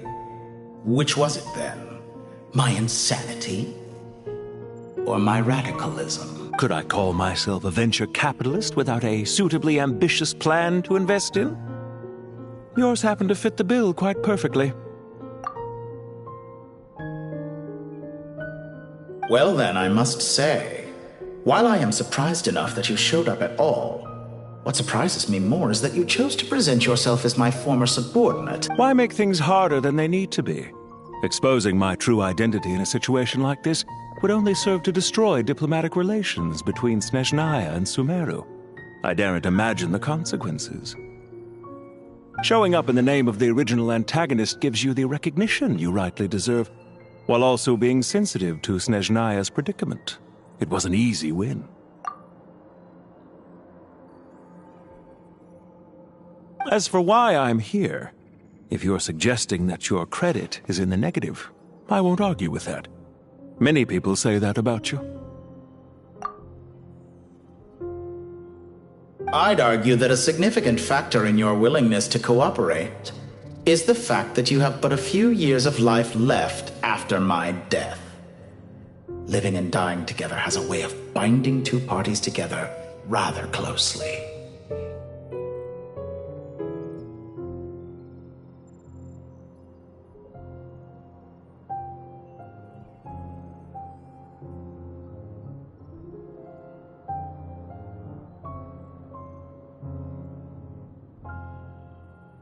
Is it not true that a relationship should be judged by both the positive and negative returns it yields?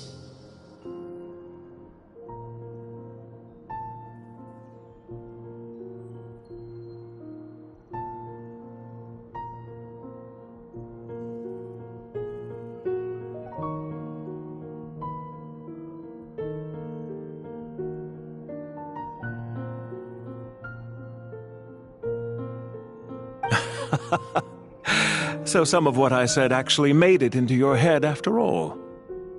It's true that I hope you don't die too soon, but don't you find that a strange thing for me to say? After all, you've already had quite a long life. Especially for a human being.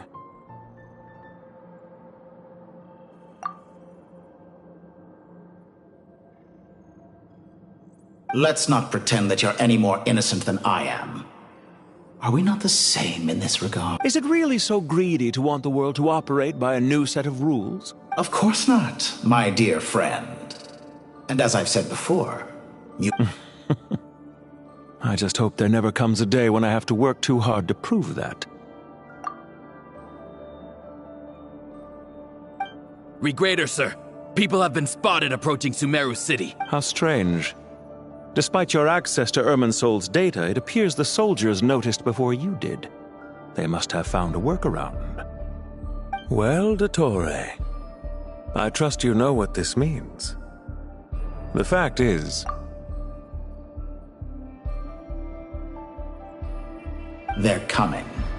They'll breach the city gates any moment. But even so, I would say Irminsol is a wonderfully convenient thing on the whole. If you do manage to create a new world, perhaps you could plant one outside my office, too. I'll consider it. What do you need me to do? Stall them? The experiment will take time. Stall them for as long as possible. Very well. But you're really asking for the moon here.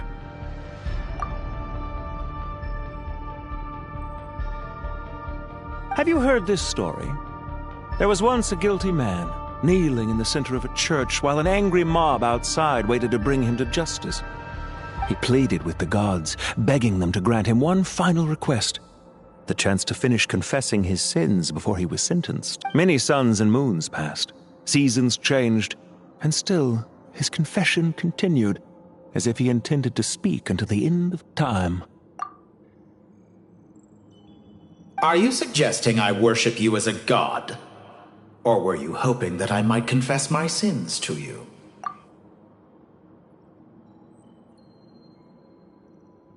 Certainly not the latter. That would make my life miserable indeed.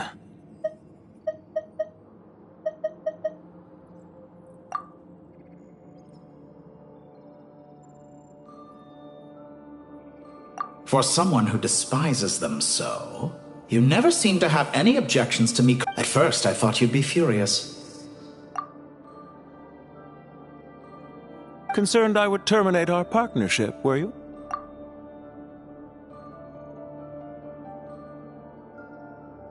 Not at all. You had reasons why our... Don't you find people's attitudes toward gods amusing? A god descends from the heavens and people worship it unreservedly, blindly following whatever rules are given to them. And yet, when they see an ordinary person gain godlike levels of power by virtue of their own hard work, they treat him with nothing but suspicion, even if he is a compatriot. Is that supposed to be a compliment? No. I was just thinking. I pity the man who would call you a compatriot. There's no need to be so self-critical.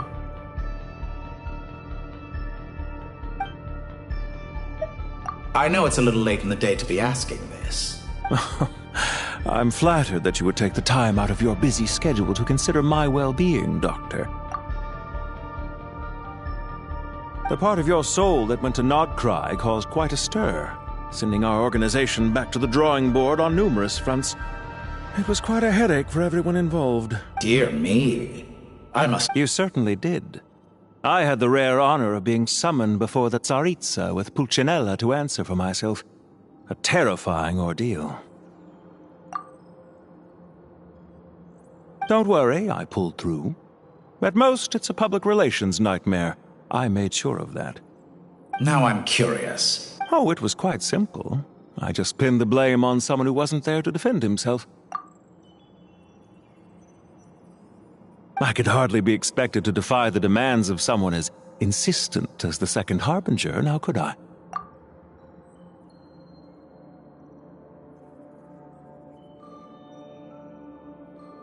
How you slander me.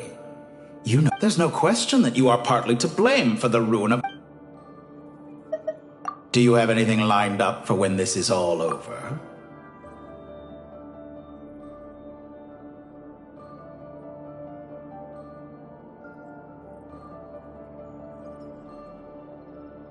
Hard to say. Field work always takes quite a toll on me, as you know. Once I'm back at Snezhnaya, I'll start with a well-earned cigarette.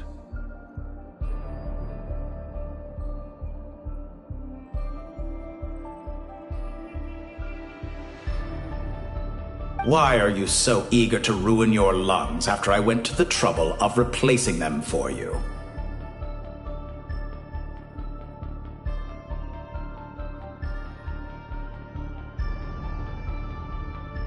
If you have an issue with it, feel free to try to stop me. What's on your mind?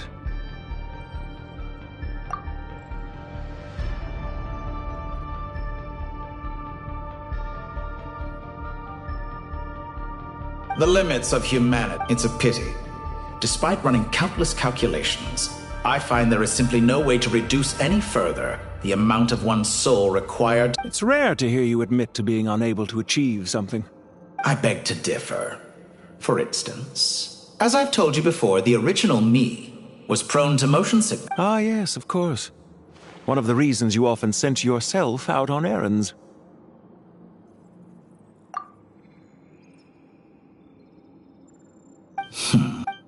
What are you thinking about now? A new experiment. In the event that my soul was depleted, say we extracted my data from someone else's memories, yours for instance, and then combined it with your intact soul as the base material. What? Such a scenario would be impossible. Oh? As long as your current soul survives, there will be no need to create a new individual. Don't forget, you were the one who approved of the present situation wherein only one... And if you ceased to exist, who would be capable of performing this experiment?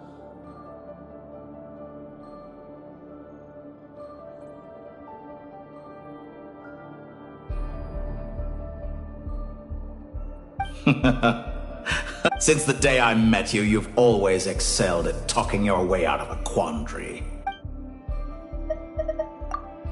Isn't it a little too early to be saying goodbye? Not that I wish to keep you from your business, of course. Very well. Let's leave the conversation there for now.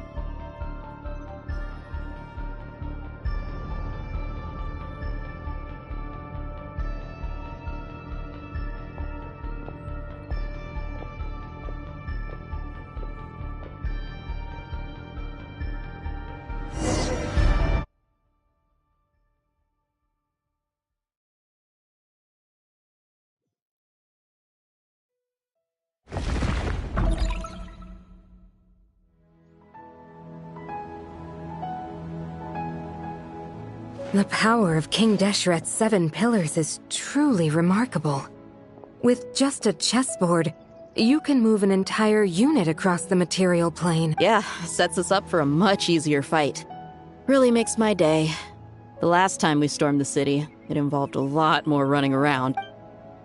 I wonder how many people can say they stormed a city twice in their life. I was just thinking that. I've definitely had more than my fair share. This is my first time here, actually. We never usually... I hope this will be my last time. Does everyone have to chime in? What an amusing comment, my dear lady. Yet humans often alleviate tension via small... Whoa! Why you... Because the image on her shield is one of me. And I, of course, can appear wherever I wish to. Huh. Well, la-dee-da. Isn't that fancy? You wish for your gauntlet to speak? Why, certainly. Ahem. I think you'll find that it is I whose image is carved hereupon. Thanks. Definitely feel stronger now. You're welcome, my lady.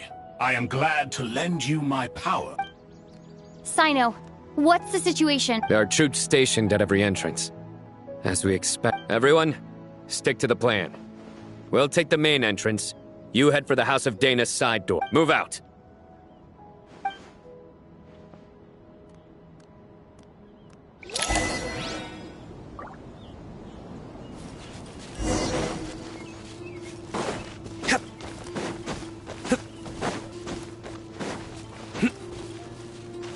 Out of my way! Take this! Watch out! Get lost! Whew. Thank you, Jet. You gotta be more careful. If you're not ready to put your life on the line, you can't be certain of defeating your opponent. She's right. Keep your wits about you, Rana.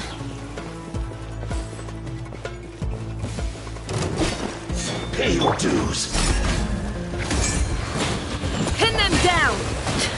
Just a graze. Look alive! No escape! Yuta, your sins weigh upon your soul!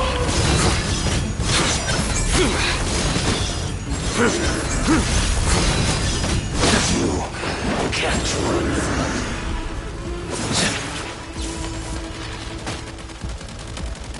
Nowhere to run! Too easy!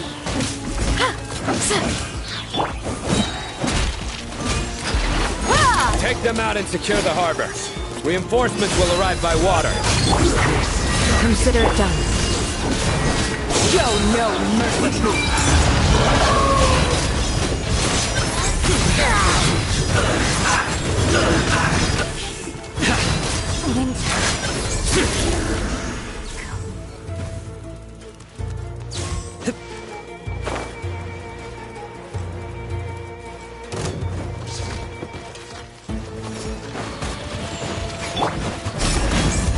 Pin them down! We shout, gloves off! No escape.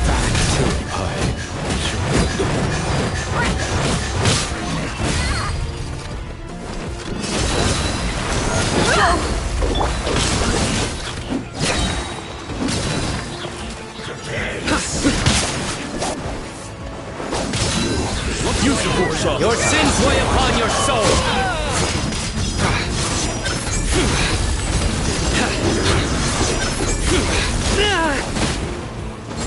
Stay condemned! Sure. Too easy!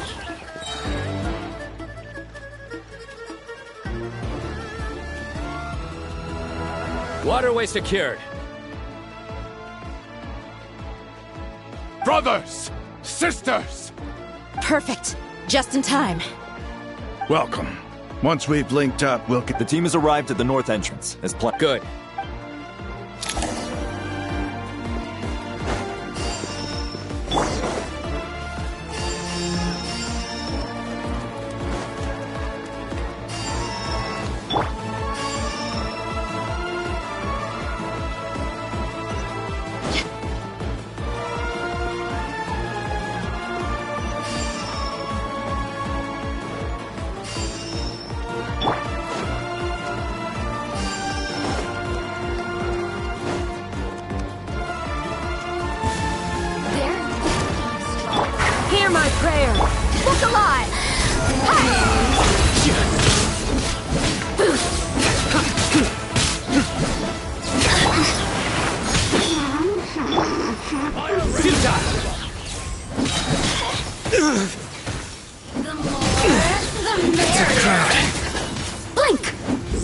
front! Backup is here! Going down. Pin them down! Let's get it on! Ha! What a waste of time! We shall prevail! You asked for it! Couldn't! Judgment is upon you! Did it take too long?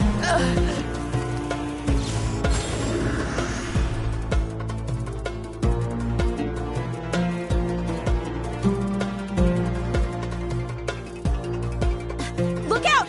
It's an ambush! Finally. We need to hurry. Take the middle road now. Mahamatra Sino, area clear. Don't relax just yet. More Fatui approaching from the right.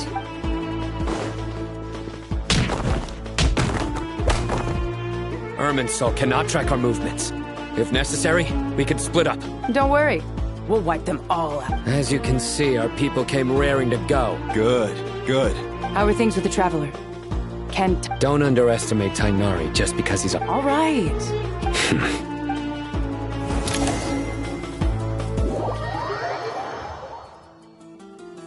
Sino and the reinforcements have drawn the Fatui's fire. By using a cluster leaf of cultivation, we can pass through certain terrain silently. Good luck with that.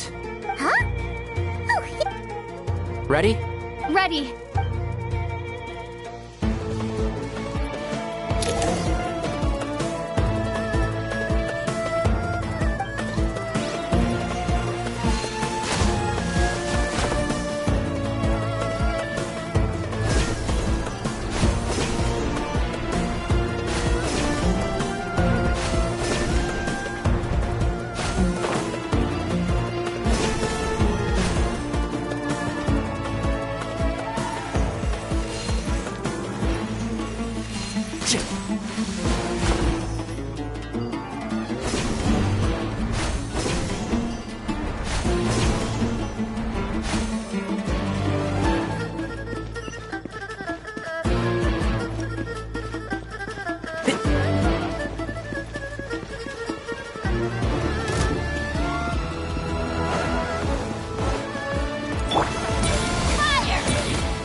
Rises.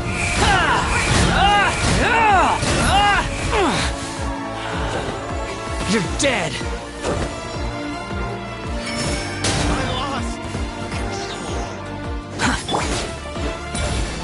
One with the forest. Squall and fury.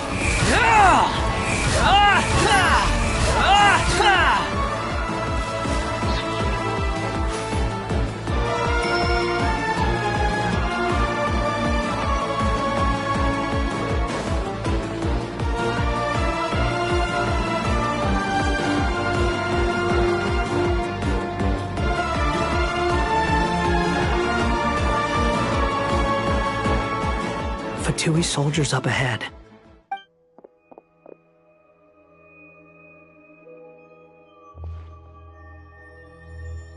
Careful.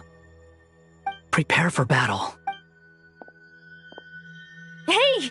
There's people over there!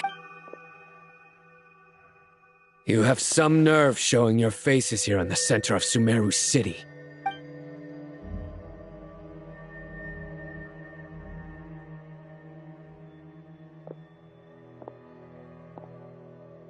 You're right on schedule. Well, this guy sure as heck isn't your average Fatui sergeant. They've stationed quite a few people nearby. It definitely looks like they were waiting for... Everything about this guy feels too deliberate. I highly doubt he's just a subordinate of Dottores. And he's... So you've been waiting for us. But it looks like you're geared up for a conversation, rather than a battle. Very clever, General Mahamatra Sino. I know you're the one in charge of this siege, and I look forward to making a deal with you. A siege? Sumeru City belongs to us! Historically, yes. But things can always change. We have quite a sizable force with us, you know. For instance... There's a Fatui ambush at the north gate. Can you handle him? We can for now.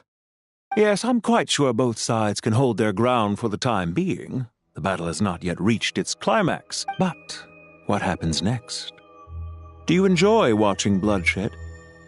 Surely some of those here are people you count as friends. Once a war begins, some people must die. I doubt you wish that fate upon anyone you know. Wait a second. It's a trick. He's not even there. Silence! He disappeared. What was that? A ghost? Curses. He was never there to begin with. Enough talk. I apologize for being unable to accompany you at this crucial moment, but I am compelled to leave for reasons beyond my control. Please excuse me. Sumeru's General Mahamatra is quite ruthless. It's a good thing I wasn't there in person. Your illusion held them up for a time just fine. But now that they have seen through it, they will realize you were just a decoy. Decoy or not, what matters now is that they will be heading your way imminently. Not imminently. They are already here. Quit following me.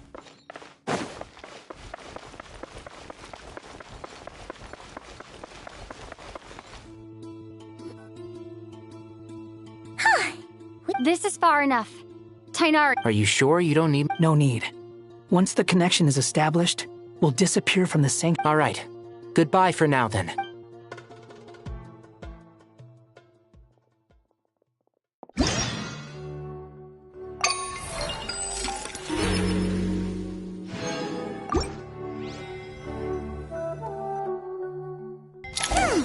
Now where's the interface Nahida mentioned?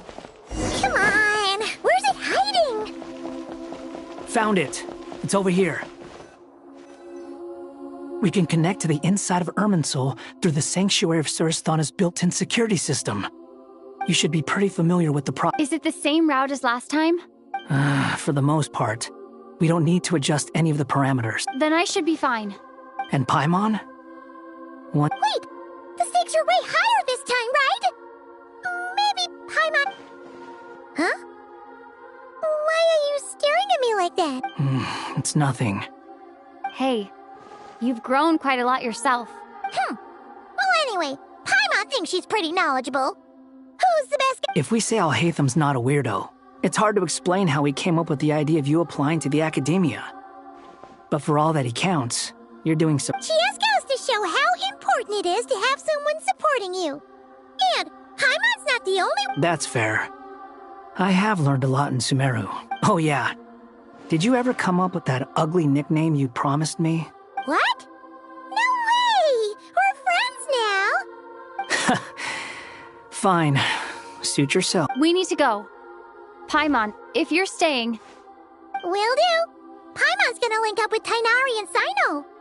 You guys are the ones who... We will be.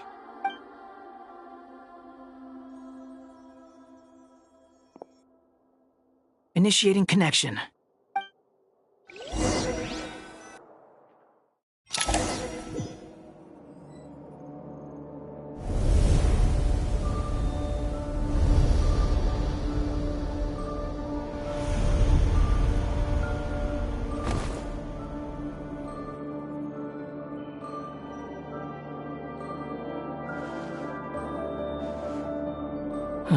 Well, here we are again. Come to think of it, I still... Thanks to our terminals, it should be impossible... Don't tell me. Only you need to know. That way... Listen to me. Don't even think about sacrifice... Alright, if you...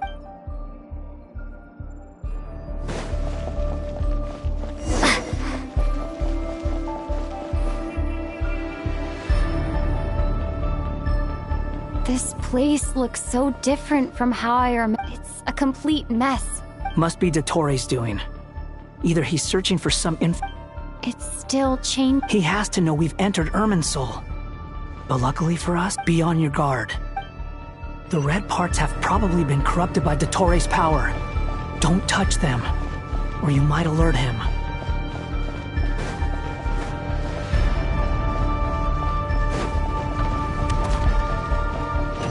He's looking for us.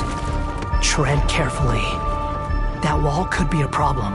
Fortunately, it looks breakable. Give it a shot.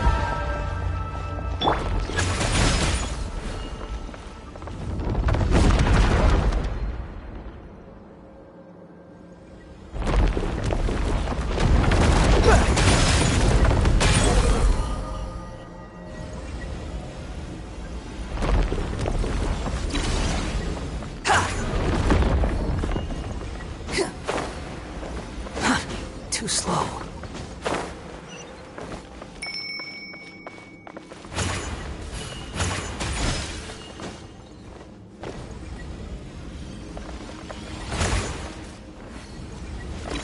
Behold!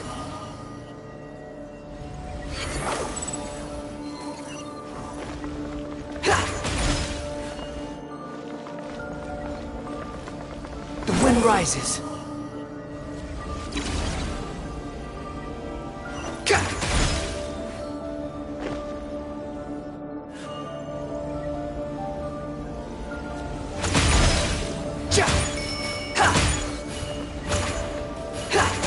Squall Fury.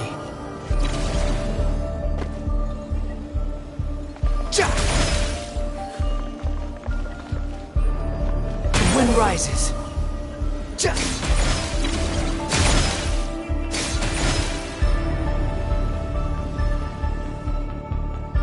The same old trick again?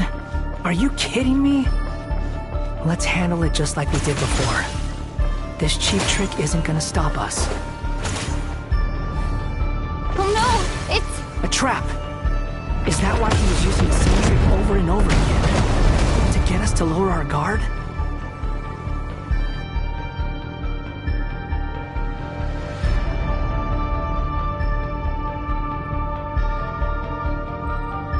I'm trapped!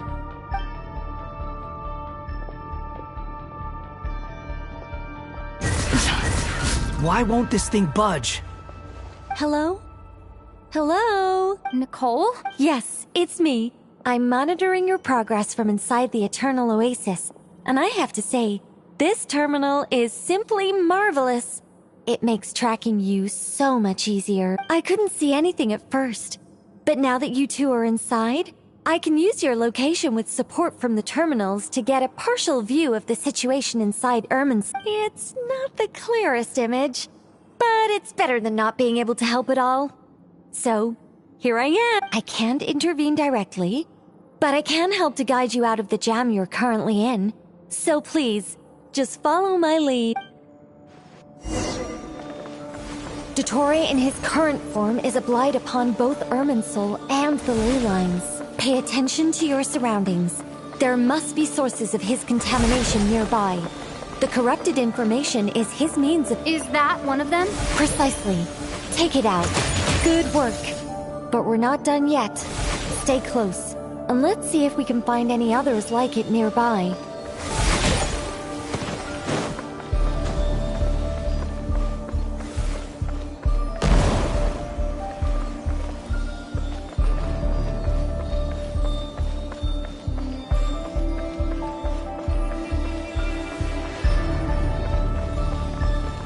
Squall Fury! This must be another one. Agreed. Now... Oh, wait! Watch out! It's Dottore! I think he's found us. The seal is broken. Quick! Get out of there!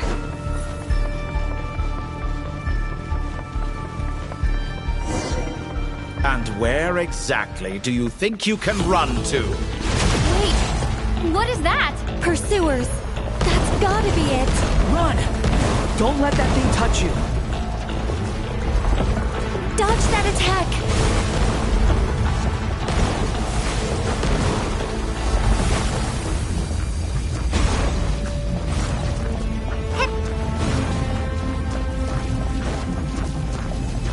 There's more than one path.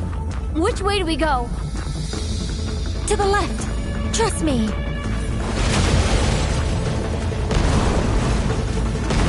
Fleeing like vermin. What a pathetic sight. Hey! Watch yourselves. Stay focused. There's a cliff ahead. Jump! more of those corruption sources. Destroy them as you did before, and open the exit as quickly as possible. They're relentless. Is he trying to wear us down? You'll just have to destroy these too. I think the pursuit is over. Hard to say. Stay alert.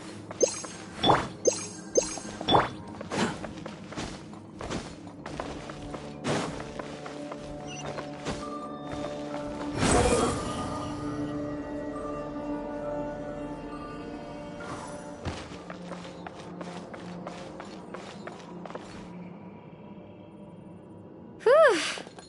I think we've made it to relative safety.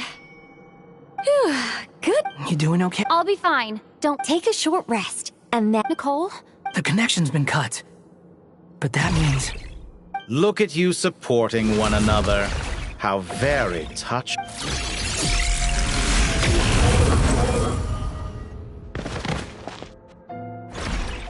Dottore! Took you long enough to find us. You're more useless than I thought. Oh, really? I think I deserve a little more credit for my methods than that. Rather than hunting you down, I chose to let you roam free. I indulged your presumption that I was unable to track your movements. Played along with your clever fleeing is for animals. But I rather enjoy watching you flee. If that's true... Because I wanted to observe, don't misunderstand me, I'm not here for a fight. After all, it's been... Why are you so afraid? I have done nothing unprecedented in discovering the truth. You made a bold series of moves in deciding to erase yourself. And with the power of this great chronicling device called Ermin, once most people form an opinion about someone, it tends to imprison their mind. Yet you managed to erase every... However, this meant that you stood out to me all the more when I saw you in Nodcry. I didn't even have... For someone in my position, connecting the dots was a trivial affair. It would have... You seem very pleased with yourself for... That would hardly be necessary. Besides, isn't there... Let me put your mind at ease. I have no intention whatsoever of restoring any of the records you deleted. For I doubt that the prospect of losing your current life is all that frightening to you. Because in your case, the cruelest twist of fate is that you'll never again have the chance to make up for any of your mistakes. Isn't it? Dottore?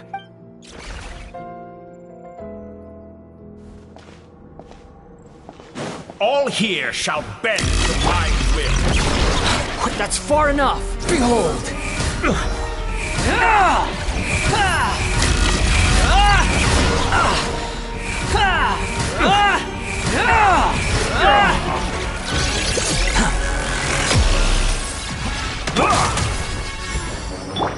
Squall and Fury.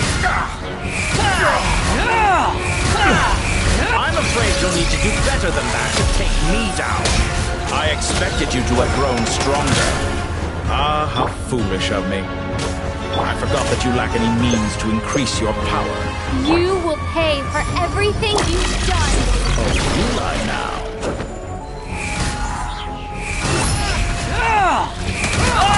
How amusing. You're dead.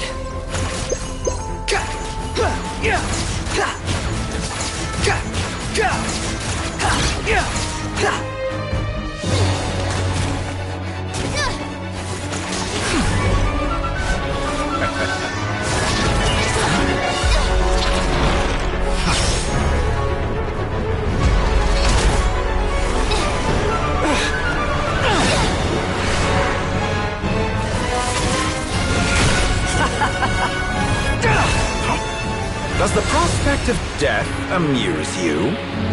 I could ask you the same question! I'll distract Dottore. You focus on the mission. Got it.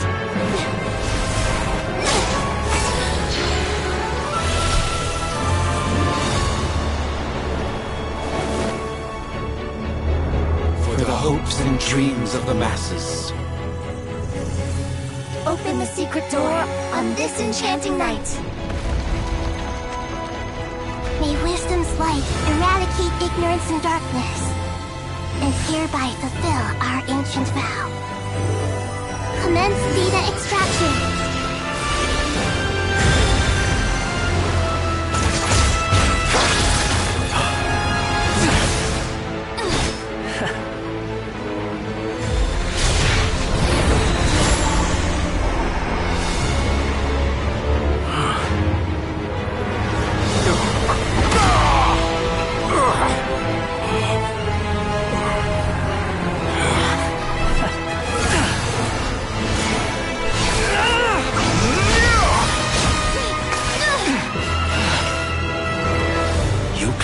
Outdated ideals and stand in the way of progress. You will pay for interfering with the grandest experiment of all time.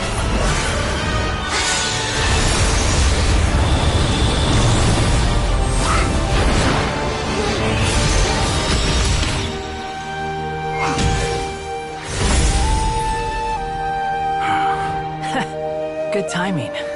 Dottore, as clever as you are, you fail to understand wisdom. Wisdom takes many forms, but the path you have chosen eschews them all. Huh.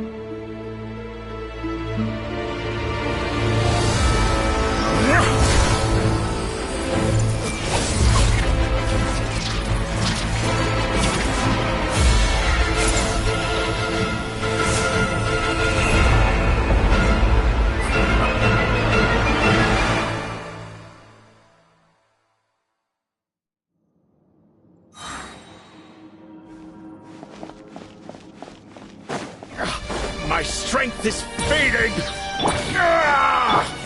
Since you are within Irminsul, it stands to reason that any power you wield comes from it. You're extracting the information from Irminsul just to strip me of my power. I will find his weakness.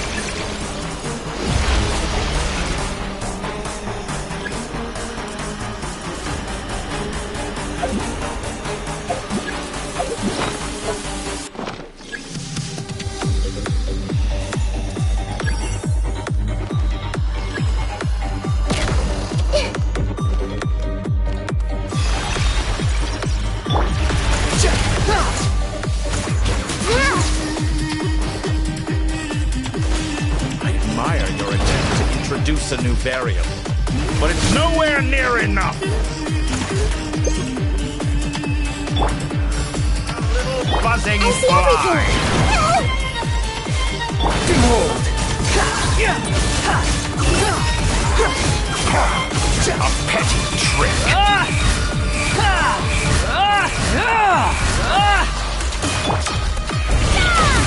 Time to ignite! Unsightly insects!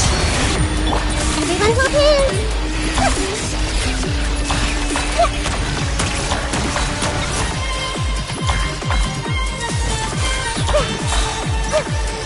The Temple of Wisdom! Let's try this. Muso no Hitotachi!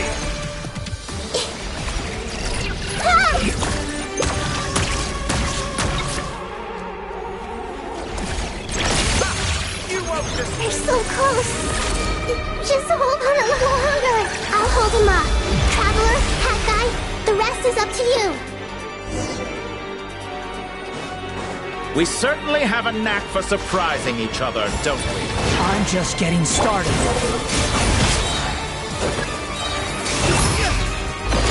It's time! Say your prayers! The enemy offensive, but watch your back.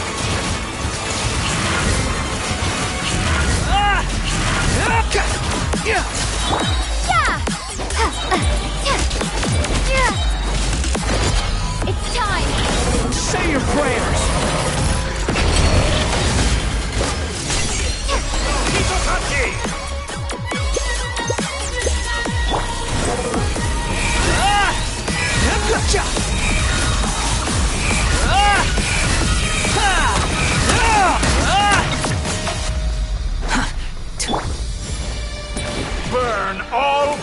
before you! Blade of the primal flame!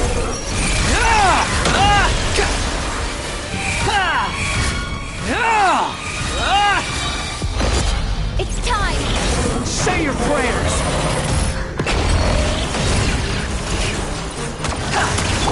Scorch and burn! Squall and fury! Let's try this! Muso no Hitotachi!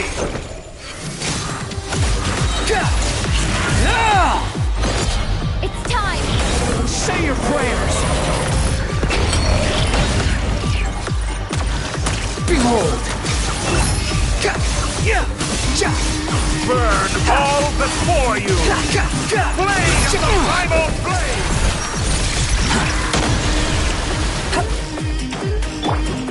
Time to ignite! Yeah! It's time! Say your prayers!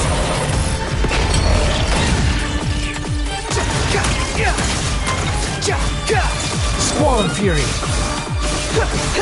Let's try this! Muso no Hitotachi! It's time! Say your prayers! Finally, time for you to die. Excited? Time for me to die? How could I unleash this feeling if death was something It's time! Say your prayers!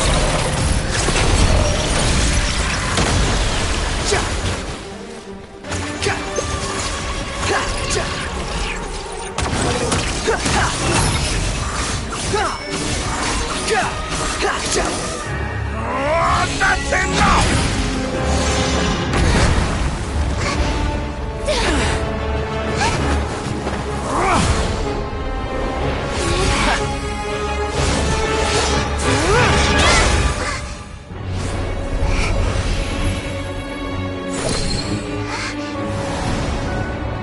It's all yours. Do with it as you see fit.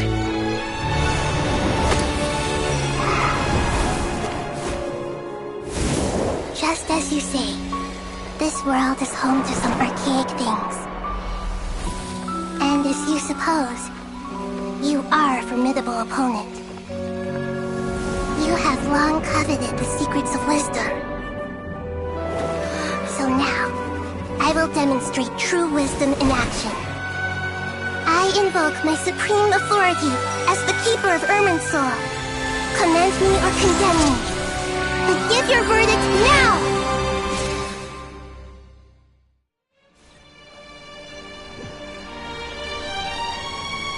Blessed One of Wisdom, Mahakosaladhama, are you certain that you wish to exercise your authority to destroy Irminsul?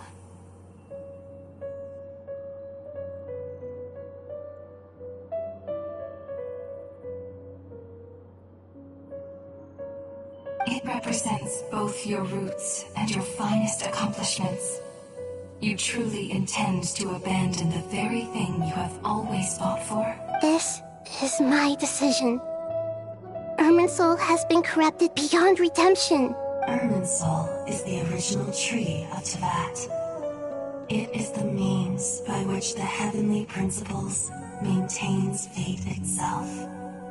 The 7 Archons should honor and revere it, for their authority was bestowed upon them by the heavenly principles. It is precisely because I honor and revere it that I fight for the humanity it exists to protect. Wisdom is knowing how to weigh the options and make the right decision. If you truly care about the fortunes of this world, then it is me you should seek to preserve. Planting a seed begins the chain of cause and effect.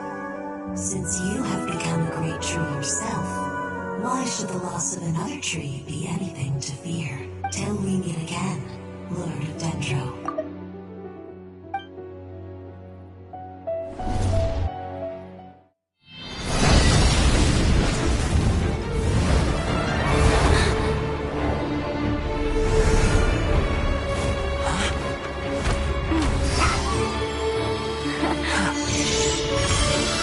The first flame. The pure, cleansing fire.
shall we?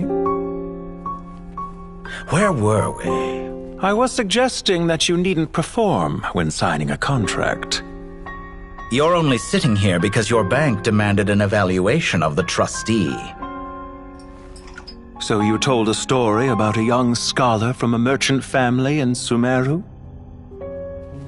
I told a compelling tale, didn't I? The post-expulsion story is far more captivating. The human experiments or the elixir of immortality? The part where you die. Ah, yes. My favorite part. The 35-year-old Segment thought of himself as Dottore, reserving the name Zandik for the original specimen. Of all the Segments, he was the most selfish. After his expulsion, Dottore searched for a new direction. He joined the Fatui, studied Elazar in great depth, secured resources. He was rather fortunate in his career. Zandik turned to Conrian technology and successfully created his segments. But this was not immortality. Even with backup segments, his body would still age. Still, thanks to Snezhnaya, Zandik found the ideal base for his experiments. Then a perfect partnership materialized at a crucial moment.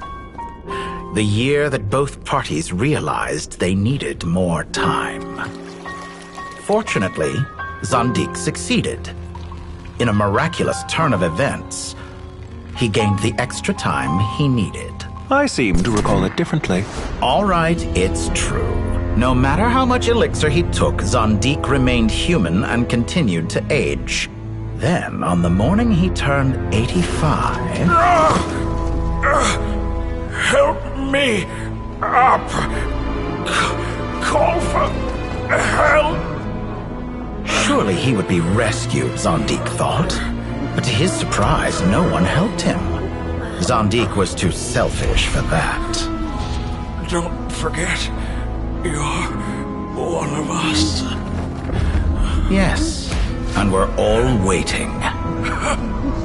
Waiting for me to die. Pantalone arrived for a meeting and happened to witness what followed. He found it unsettling. I never said that. But the Zandiks were unfazed. It was a rare opportunity for self-dissection.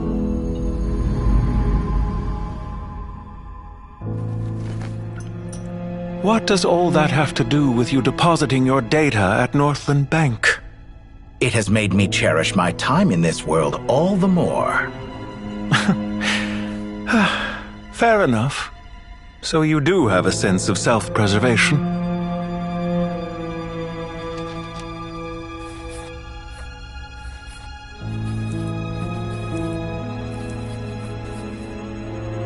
What do you mean? You're hardly normal, and you don't cherish life. You just don't want to admit defeat in the limited time you have. Even so, don't I deserve an interesting ending? I'm counting on it.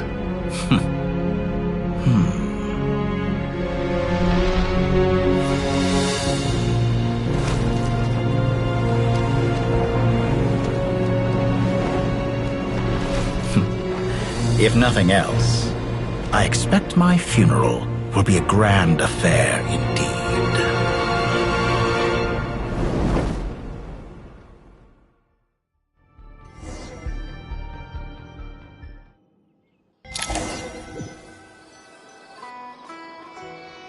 What a magnificent fire.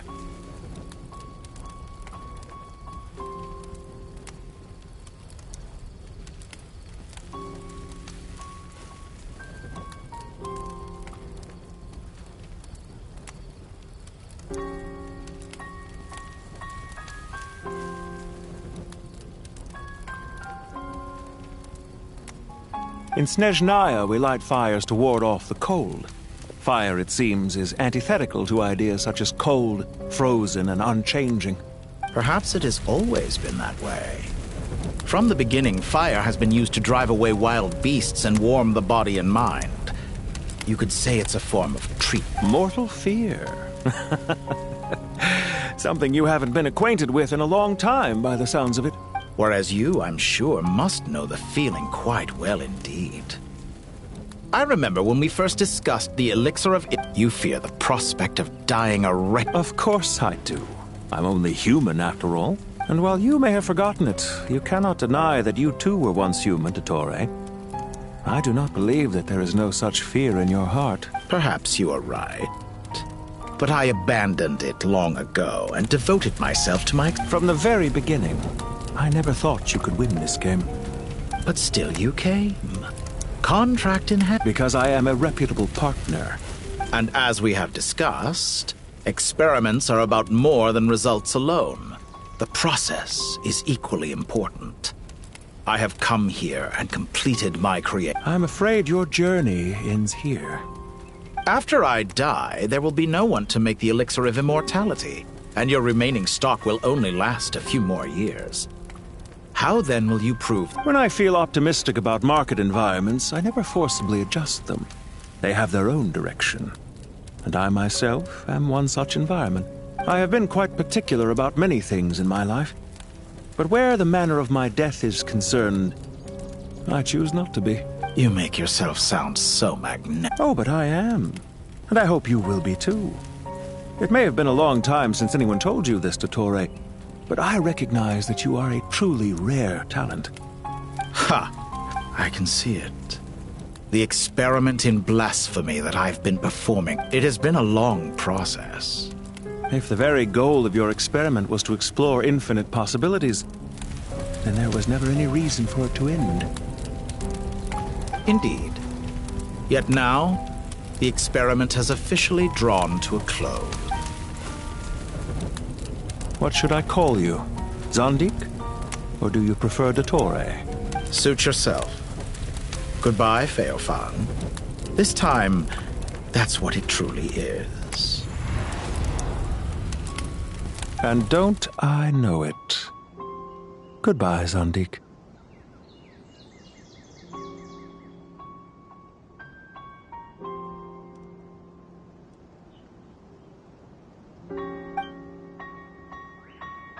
I could have carried out many more experiments. But to me, Lord of Dendro... I believe you. But unfortunately, this is where it all ends for you. Experiment. It sounds like you're trying to outdo me. Wisdom is conveying information in terms that people can clearly understand. You know exactly what I mean. Indeed. You have a formidable mind, and you are braver than I thought. When necessary, wisdom can be as fierce as an inferno. Some of the flames that incinerate you come from within yourself. Perhaps you are right. You see what Here is where your journey comes to an end. All that is yet unknown belongs to those of us who will carry on living. It seems I have unwittingly been your arch-enemy. I do not deny your intelligence. But what you refer to as experiments, I would never describe in those terms. They are events that take place in the real world. And they are so much more than mere data. Goodbye. We will never meet again.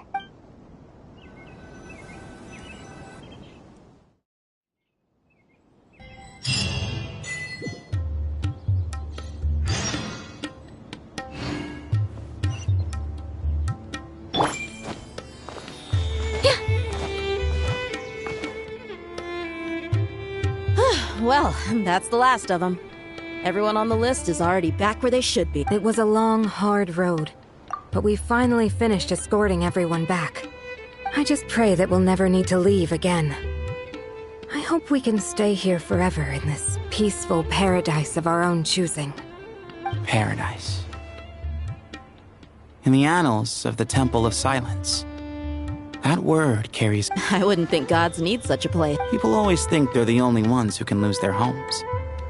They forget that gods, as the Goat King once said, a god without his people shall cease to exist. Only we can truly understand how much the desert faith has faded over the centuries. But we still... Given the myriad ways in which gods and humans interact, I'd say they really are. Well, that sounds about right to me. If you told me a few years back that I'd have this many friends, I'd have called you a liar. Belief is a choice, just like friendship. We've made our choices through battle. I'll be heading back to the Temple of Silence. I heard the Goat King and the Ibis King decided to pay us a visit. It's back to Aru Village for us. Still plenty of supplies to distribute and people. Until next time, old friend. As long as you can find the time, you're always welcome to visit us in Aru Village. Right back at you.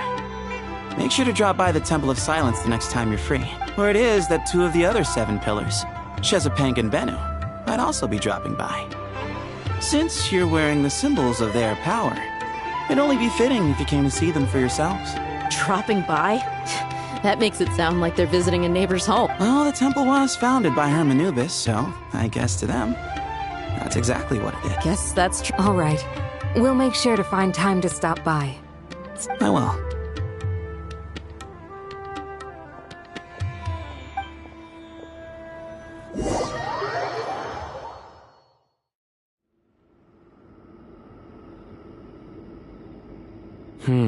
You do have a point. See? Retirement has always been a problem, especially for old-timers like us who've been locked away all these years. You finally step out into the light, and bam! You're face to face with a whole different world. Naturally. What do you think, Layla? Huh? Why would you think to ask me? How could I possibly be qualified to decide where the servants of King Deshret should live? Sorry if my question was unclear. Do you think their statues will stand out too much if we place them here? Hey, I never agreed to this. How could we possibly allow our statues to be left in Hermanubis' home?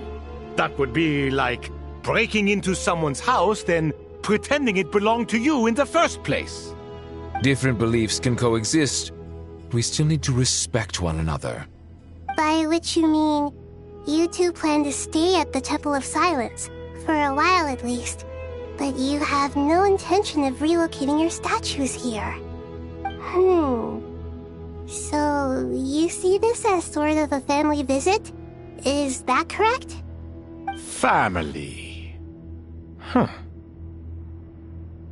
You could say that. In a sense, Hermanubis would view this as his home. Just look at this place. Magnificent, is it not? The sad truth is, in the past, all 3 of us invested so much into misguided ventures. We failed to build what we should have, and wasted so much time instead. And what do you mean by that? I mean that for the most part, time spent associating with the likes of Sobek, and, let's say, Thoth, might reasonably be considered wasted. Why does that not surprise me? Go on.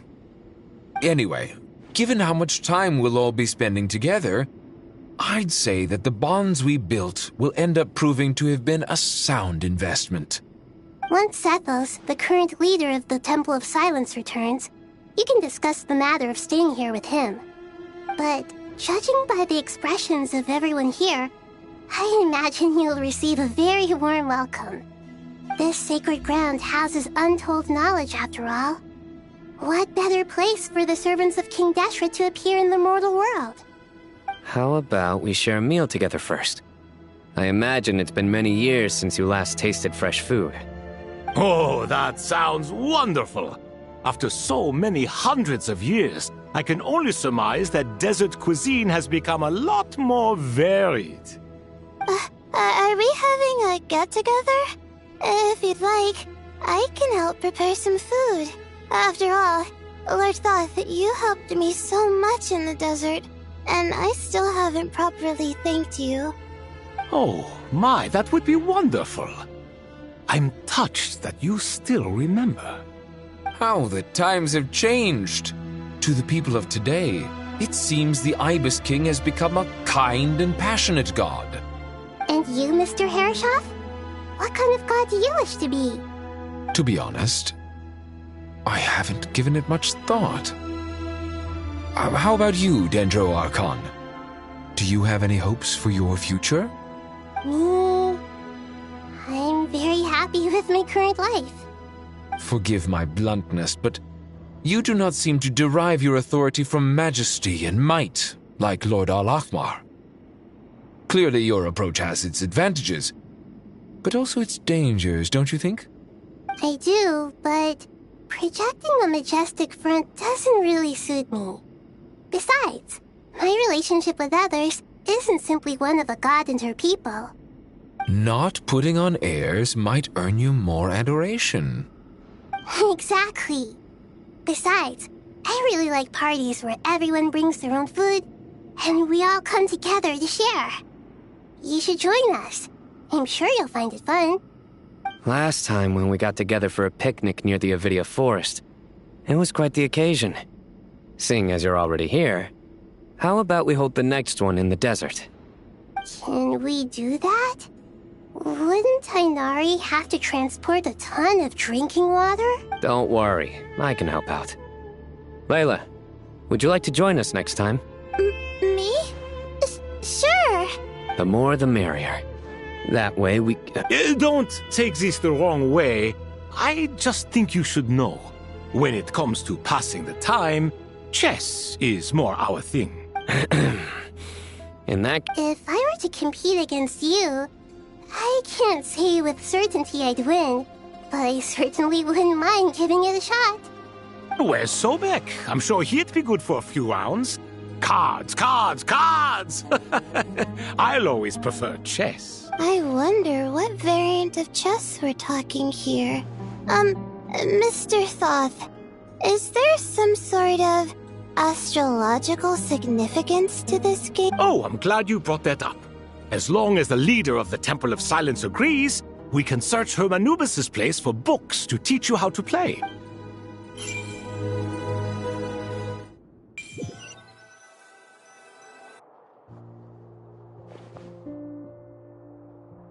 Such devastation visited on Sumeru City.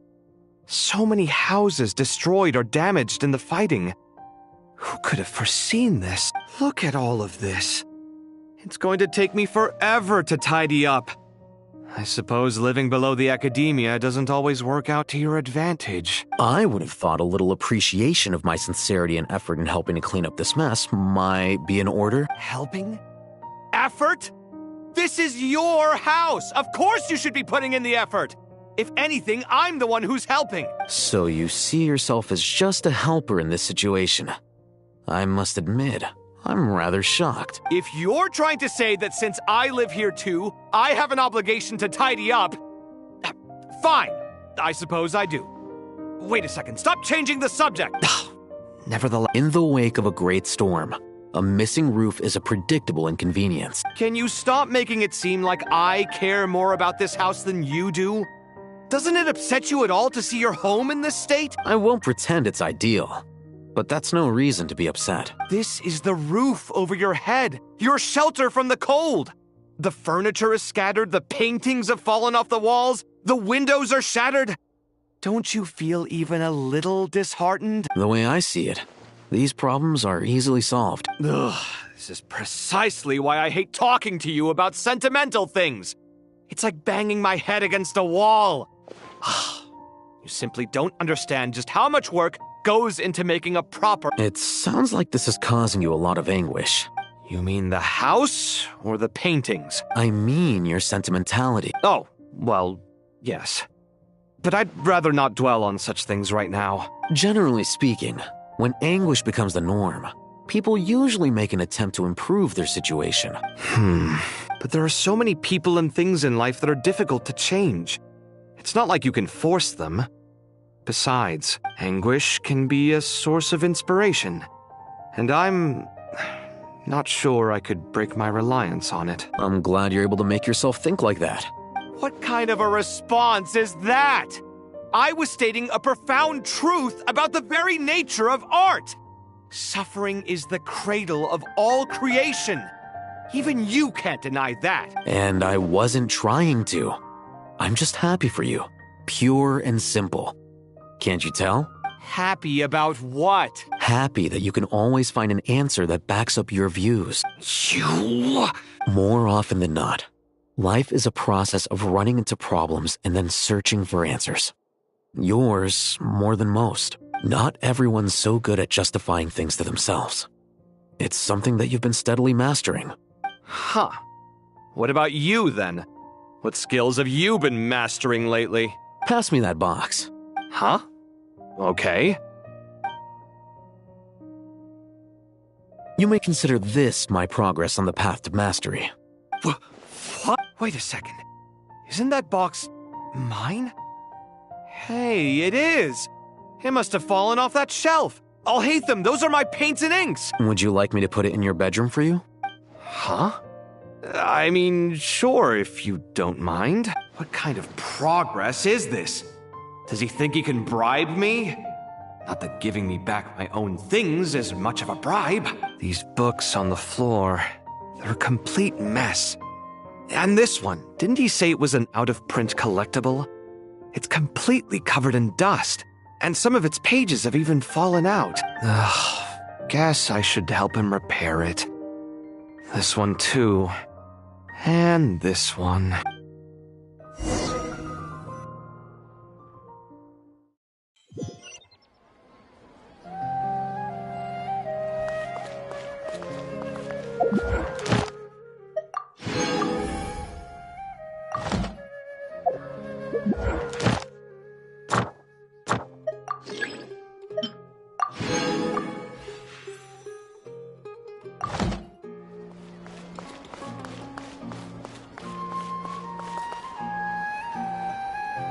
Local subterbeasts, imported goods, such a bright future ahead.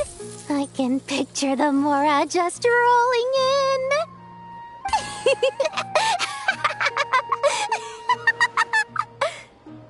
You do realize you sound like a choking cow? It's called being imposing. Can't you feel it? Are you not intimidated? Oh, I'm positively shaking in my sandals. What commands do you have for me, oh mighty Lord Sangamabe? You've got a lot of nerve, Nefer. You went and told Candace and the others everything, didn't you? Seriously, do you have any idea how differently they see me now? Surely that's a good thing. I presume they're more disposed to actually like you now, maybe even view you as a friend. You traded my secret for sympathy! Thanks to you, I've lost every last shred of my mercantile majesty. How am I supposed to make anyone think I'm a big, scary investor now? The dark days of Lord Sangamabe are behind you. Why not take this chance to make a few honest friends? Speaking of friends, since when did the notorious Lady Nefer gain such an admiration for holier-than-thou types? A moon chanter here, an angel there? Who'd have thought it? A coming together of fates, nothing more. No need to throw around accusations of admiration. Forget it. You're right about one thing at least. Making friends is never a bad thing for a merchant. Still, I really took a loss this time.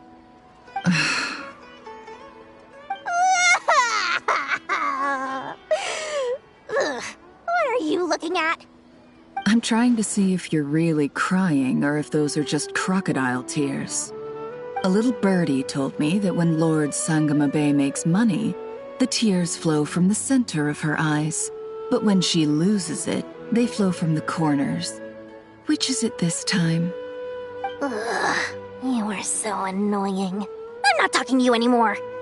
Nefer, thank goodness you're here. I've been looking everywhere for you. Huh? Well. If it isn't the House of Dana's very own librarian. What can I offer you today, Miss Katayun?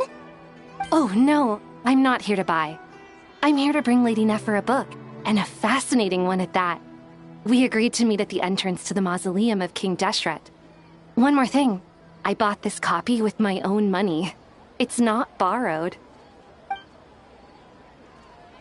Reasoning knows not time of day, but suspense always follows a blizzard. That's quite the mouthful. Huh? Isn't that the one that... It was all the rage for a while. People throughout the city were clamoring to get their hands on a copy. The names inside were all circled. Everyone thought it was a riddle. Don't bring up that book in my presence. I don't even want to hear its name. That thing was nothing but a scam. Surprisingly enough, I've actually heard of this book, though it doesn't seem of much consequence. So, what truth lies behind it? You're from the Vahumana and you're asking me what the truth is? I'd say the actual truth was about the least important part of the whole episode. I brought you this book because it probably has the most interesting backstory of any in the House of Dana's collection, at least in recent years. As for its quality, well, you can judge that for yourself. Don't tell me it's actually any good. You may not know this, Lord Sangamabe, but Lady Nefer has a fondness for books with... how should I put this? Mixed reviews? No eye for good literature, huh? Perhaps she feels that bad books hide interesting secrets? But I shouldn't put words in her mouth. It's probably fair to say she prefers the conversations that books can spark over the substance of the books themselves. Suits my style as an intel broker, wouldn't you say? Very interesting, thank you. I'll return it to you once I'm done reading. And as it happens, I have something for you, too. Incense? I imagine you've already used up the incense I gave you last time. Here's some more. This batch is from Nodcry, so the scent won't be quite the same. Well, actually, I've been saving the incense you gave me.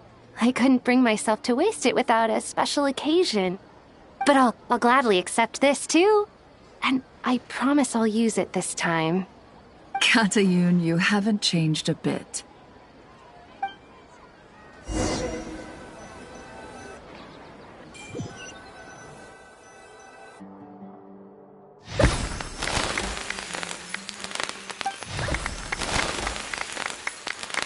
Congratulations, Kale. Well done, Kale.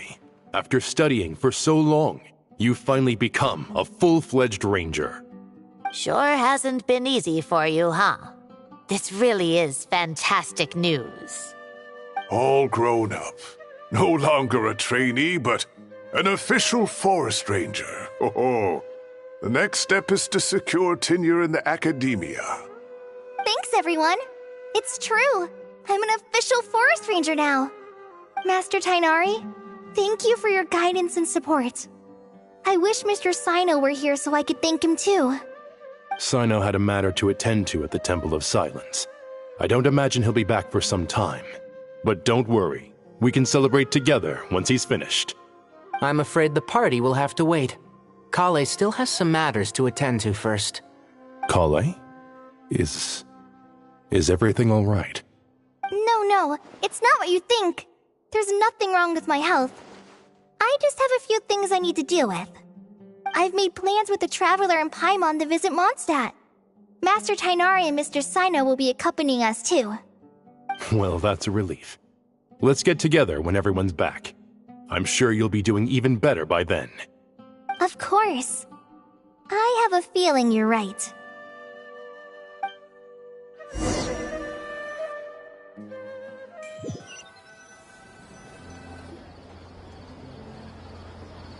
Phew!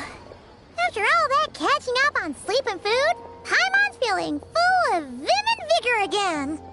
For someone who spends so much time resting, your recovery routine... Hey! Paimon's been working her butt off too, you know. She flew up... Don't worry. Alright, we all know you're... Paimon's been looking around the place, and it seems like the city's already on the...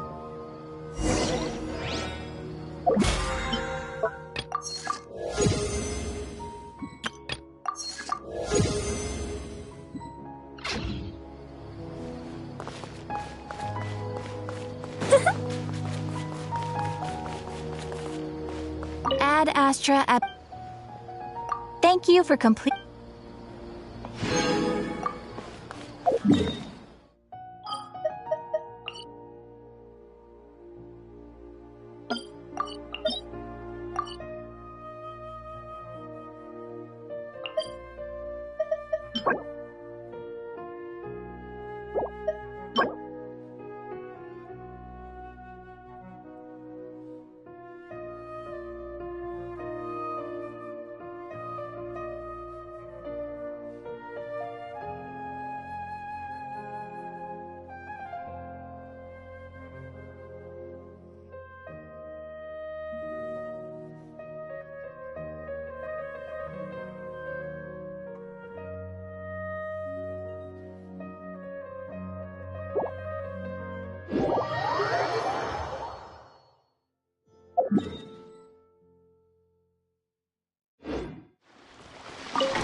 show them. Emerge, right here.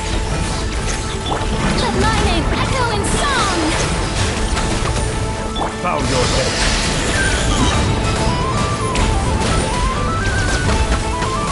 Be sanctified.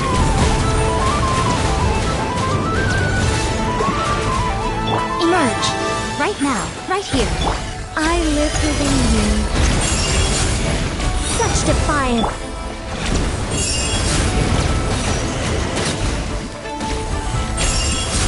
Settle down.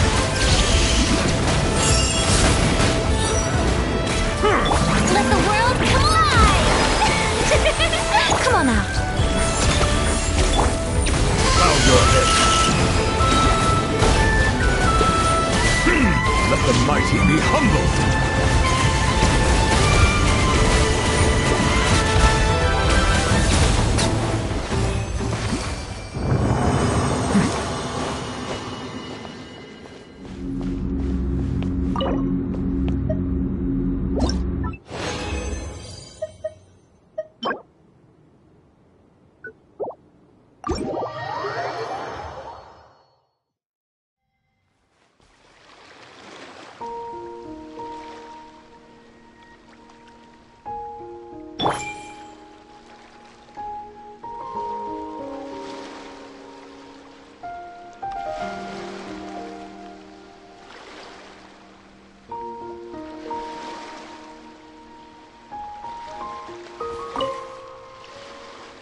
Oh my, fancy meeting you here. Out for a stroll again? Huh. Aren't you a busy one these days? Still, running around like this all the time. Remember to take a proper break once in a while, you hear? Swing by my place when you've got a moment. The Knights of Favonius sent over a bunch of stuff again, and there's some for you. Just maybe not right now. I've got to go sort out a little matter with the Lightkeepers. See you next time. Do remember to come pick up that crayon drawing Klee made for you. If only I ran into Flint's today. Could have had a good drink.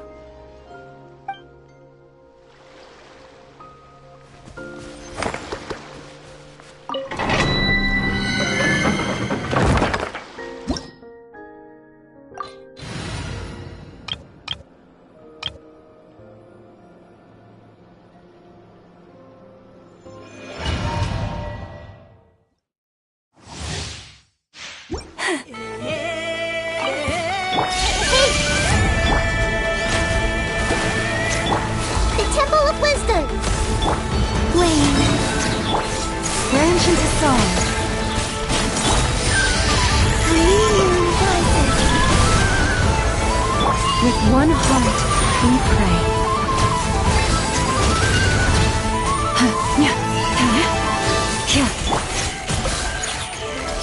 Everyone hold hands! Make yourselves at home! How brilliant! Time to shine!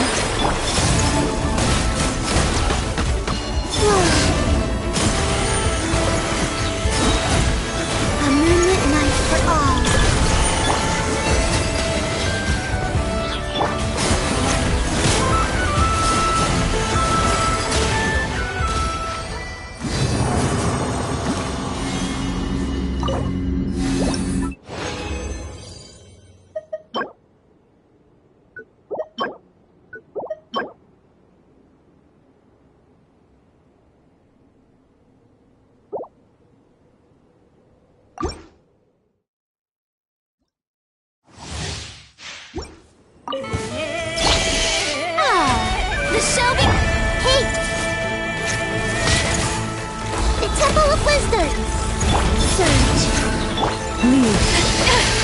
For the everlasting forest.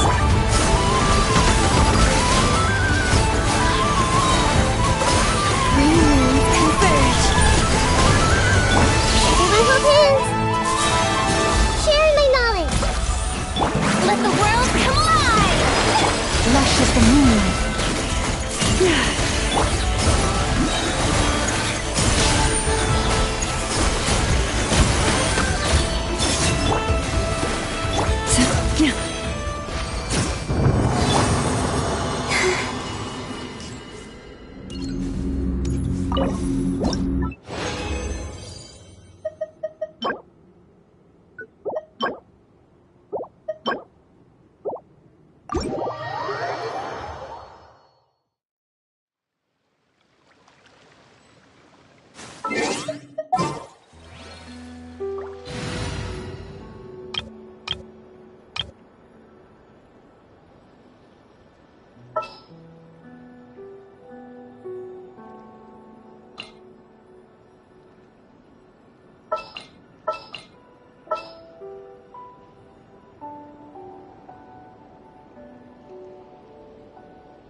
No need to fret.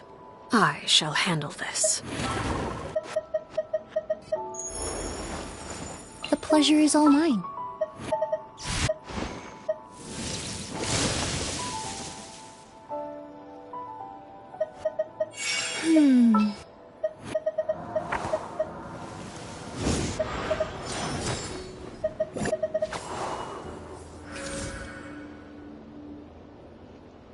I'll treat your wounds.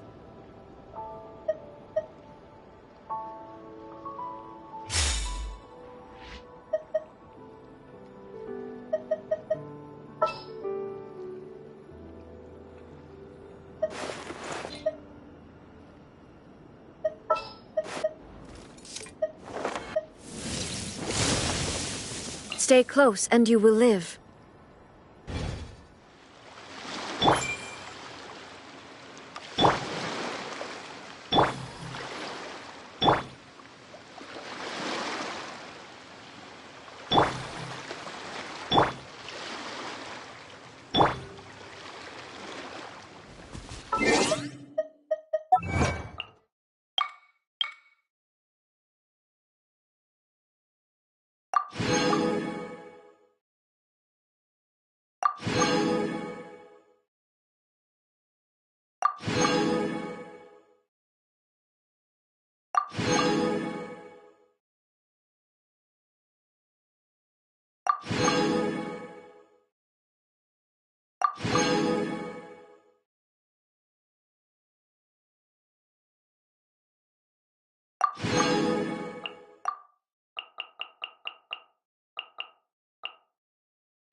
Traveler, Paimon!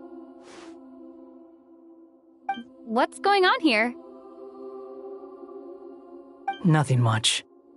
Nahida was just expressing concern for my physical and mental well-being. Oh, the Traveler told Paimon all about that. We've both been very worried about you. Are you feeling alright? You make it sound like I'm on the brink of some kind of breakdown. Truth is, I'm doing much better than you might imagine. If we can just get to the bottom of Dottoro's intentions, we can minimize his negative influence. That's the sort of thing I excel at. Just listen to that newfound optimism. It seems like having you enroll in the Vahumana was a truly inspired move. I can really see the positive influence. Observe, a classic Sumeru specialty. Chalking everything up to education and learning. To be honest, even I can sense the change in you. Everything Dottori said to you was a way to manipulate your mind. Fortunately, you're no longer under his sway. Can someone as old as me really continue to grow? If it helps, just think of yourself as a late bloomer. It's all a matter of phrasing, and it comes down to what standards you measure yourself by. For a puppet, developing at such an age is perfectly normal.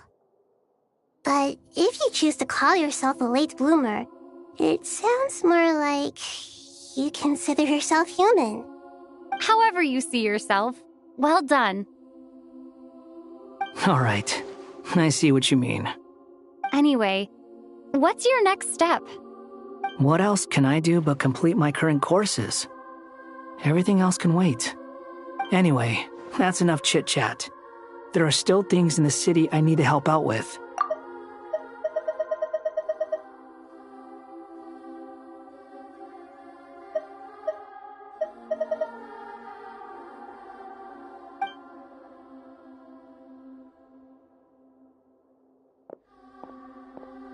I'm so happy that Hat Guy is doing better than we thought. But what about you, Nahida? How are you holding up? The pyronosis burned down the corrupted Irminsul. The flames blazed for 7 days and 7 nights before they finally subsided. All that was left were the parts underground. Now, Aru shoulders the responsibilities that once belonged to Irminsul. The situation was contained before it got out of hand, so Tevat's most vital information has largely been preserved. Irminsul has a strong influence over you, doesn't it? How will you cope now that it's gone? There's no need to worry.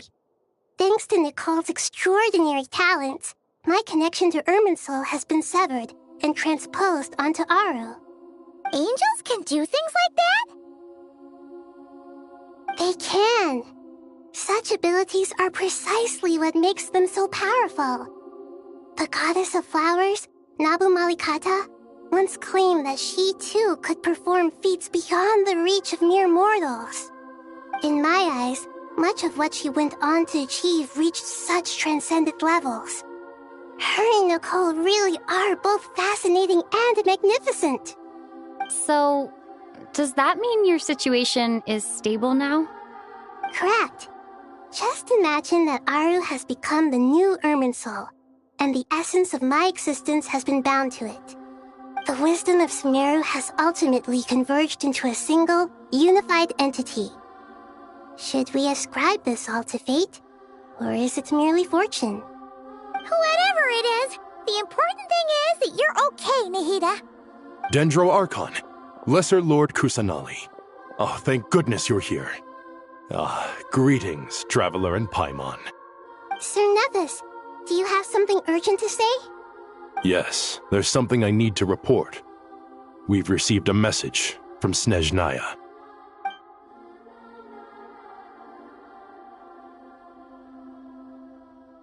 The Fatui Harbinger, the Rooster, sends us his sympathies, along with all the usual pleasantries. His stance is that, following the unrest and Nod Cry, Dottore was subjected to internal censure. This madness was the act of a rogue element, one who cannot be seen to represent the Zapoliarni Palace. No less than can be expected. Snezhnaya paid a heavy price working to stop him. They even lost one of their own harbingers. The letter goes on to say that even so, Snezhnaya cannot claim to be blameless. Apparently, they will deal with Dottore's subordinates in accordance with Snezhnayan law, holding all those involved in his crimes accountable. Additionally, they are supplying relief funds and supplies, which are already en route. They hope this will aid in Sumeru's reconstruction. Sounds like he's got an answer for everything. True, but as diplomatic rhetoric goes, it's highly effective. Completely watertight, both in logic and sentiment. This disaster has had a profound impact on Sumeru. There is much that I will keep in my heart. The matter of Dottore can be seen as settled for now. We are sure to cross paths again in the future, and in that light, Snezhnaya would do well to uphold their responsibilities and keep a tight rein over their actions. With Irminsul burned, the flow of fate now carries many more possibilities. I will be watching carefully. Perhaps we can move on to a less serious matter? Dendro Archon, will you eat with us once this matter is dealt with? Everyone wishes to celebrate together. Your presence would be most welcome. Of course! Junior Zod, Sino, and Hypatia all told me the same thing. If there isn't enough room for everyone, we can arrange back-to-back feasts. What a wonderful idea. That just leaves the question of what we should eat. Not more tomatoes, surely. More? Dendro Archon, what do you mean by more tomatoes? Those good friends of yours are always talking about tomatoes. Sometimes when I'm walking through the city, I can even hear them arguing in the fields. Since you see them so often, you must hear about tomatoes even more than I do. Tomatoes. Tomatoes. The word has a certain magic to it. Like the autumn fur of a sumpter beast swirling in the wind, sometimes flying up my nose. Tomatoes. What can we make with tomatoes?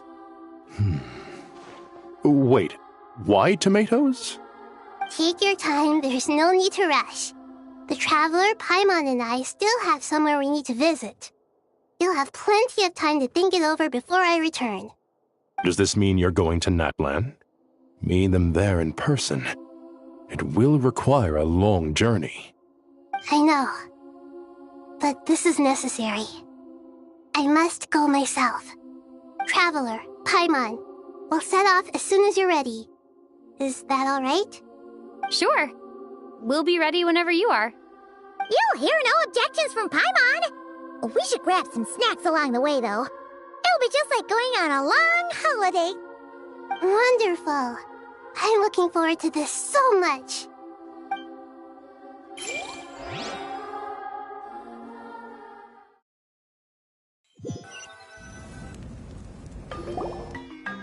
Natlan is such a lively place. It's super cheerful and positive, too. I can see that. There are people outside exercising at all hours. Such a healthy way of life. You came. Welcome, welcome. You must be hungry from your journey. Would you like something to eat? Oh, thanks, but no thanks. We've been eating the whole way here. We had a mushroom platter, Sab's meat stew, butter braised chicken, Hadasara pudding. Paimon's positively stuffed. All right. No need for all that detail. I'm starting to get hungry myself. Maybe later then. We can wait till everyone's got an appetite, then I'll head out for a meal together. Sounds like a plan. Let's find somewhere to sit down.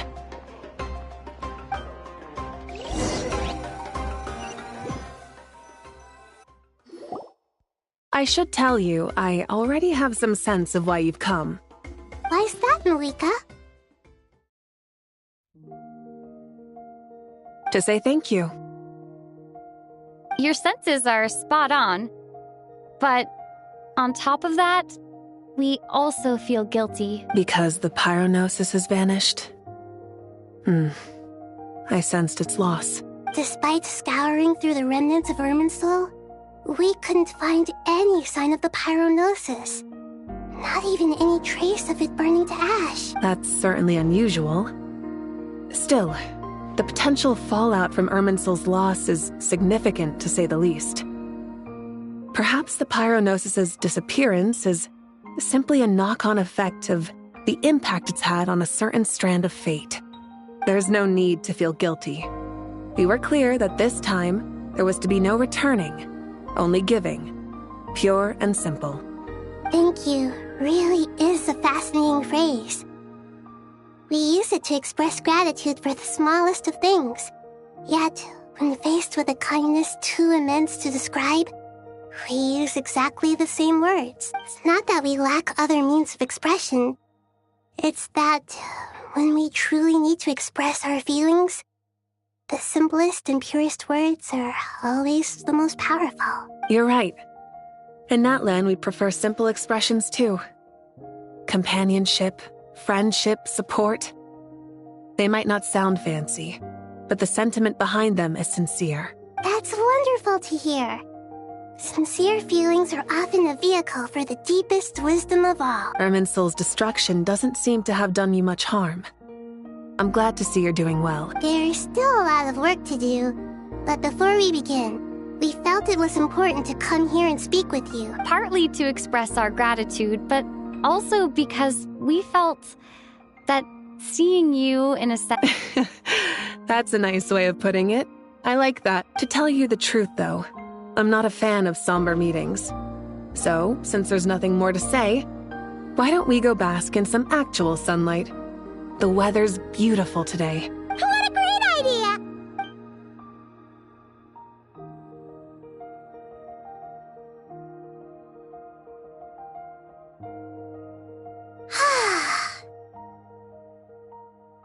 In that case, I think I'll lie down for a bit too before we head to— And where might that be? Mondstadt. Paimon and I are gonna head back there with Kale and the gang. Long ago, I sensed that the god remains inside Kali had come from the goddess of flowers, but I kept it a secret. Those remains weren't hurting Kali, not as she is now. They simply a yearning for an ordinary life. A yearning to hold on to the hard-won happiness she now enjoys. With someone like her, I have a responsibility to keep her secret. She should be ready to face the truth by now. Whenever people meet, there is always the potential to create warmth and kindness. Every child grows up, but even as adults, they are still children in the eyes of certain people. Oh, just like how Paimon— Is that so? Well, anyone who's friends with a kid is probably a kid themselves. Of course! And there's nothing wrong with that. When we get back, we'll actually be hanging out with another of our friends who happens to be a kid. Or more like looking after in her— Dear Sucrose, when you receive this letter, I'll probably be as busy as always. But busy with wonderful things. That's impressive, right? Sino said that official rangers sound much tougher than trainees. Though he did say you probably heard that something big happened in Sumeru recently. Don't worry, it's all been taken. Plus, it's not just me. A few of us are going. Hey, do you still remember that time we all got together? You know.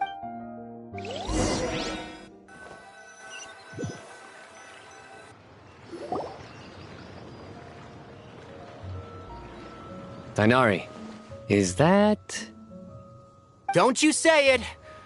Is that the great Vayu Viastra? Behold, the great Vayu Viastra. How times have changed. I wasn't expecting you to beat me to the punchline. You've really upped the aggression in your battle against Sino's joke. Kale, how did you know what I was going to say? For the love of... Hey! Traveler! Paimon! You're right on time! I hope we haven't kept you waiting. Kale! Sucrose! It's been so long! I've been well. Everything's going great. What about you? Are you still busy? Not at the moment. Oh, right! That juicer you gave us works amazing! Seriously? That's wonderful! I don't suppose you drew up a detailed test report. Oh, what fruits did you use? How's the texture of the final product? Sucrose, you might want to try asking your questions one at a time. Albedo! Paimon didn't see you there! It's been a while since all of us were together like this. How about we follow the same plan as last time? Good idea, my friend. You never disappoint. So, what are your identities this time? Don't remind him. First things first.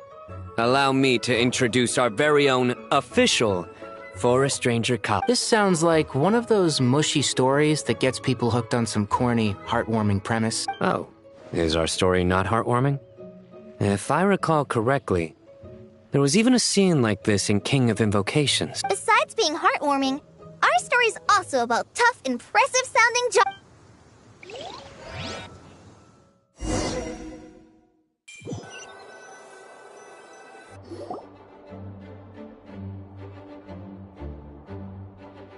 Oh, you're here already? I'm still giving Dodoko a little trim. I won't be a moment. A trim? Does Dodoko too? Of course! It's important to know how to take loving care of the apples of your eye. All of these trivial matters get left to me. It's because I'm an angel, and angels are, in a way, the guardians of all Teyvat. Oh, right! Well, that's definitely an impressive sounding job title. What are you writing? I'm just brainstorming some cool sounding lines. Oh, write them on these card backs. Of course. Clearly, my lines are pretty amazing. Wouldn't you say, Miss Nicole? Kale? You seem a little nervous. I was just wondering, who was the person you mentioned who needed their wish fulfilled? Wish? Miss Nicole asked if we could meet up in Mondstadt once everything was over. She said a friend of hers had a wish that needed my help to come true. Well, you never mentioned that before. All we knew was that you'd arranged to meet in Mondstadt. To be fair, everything I told you was true. Anyway, my friend is waiting. Come on, let's pay her a visit.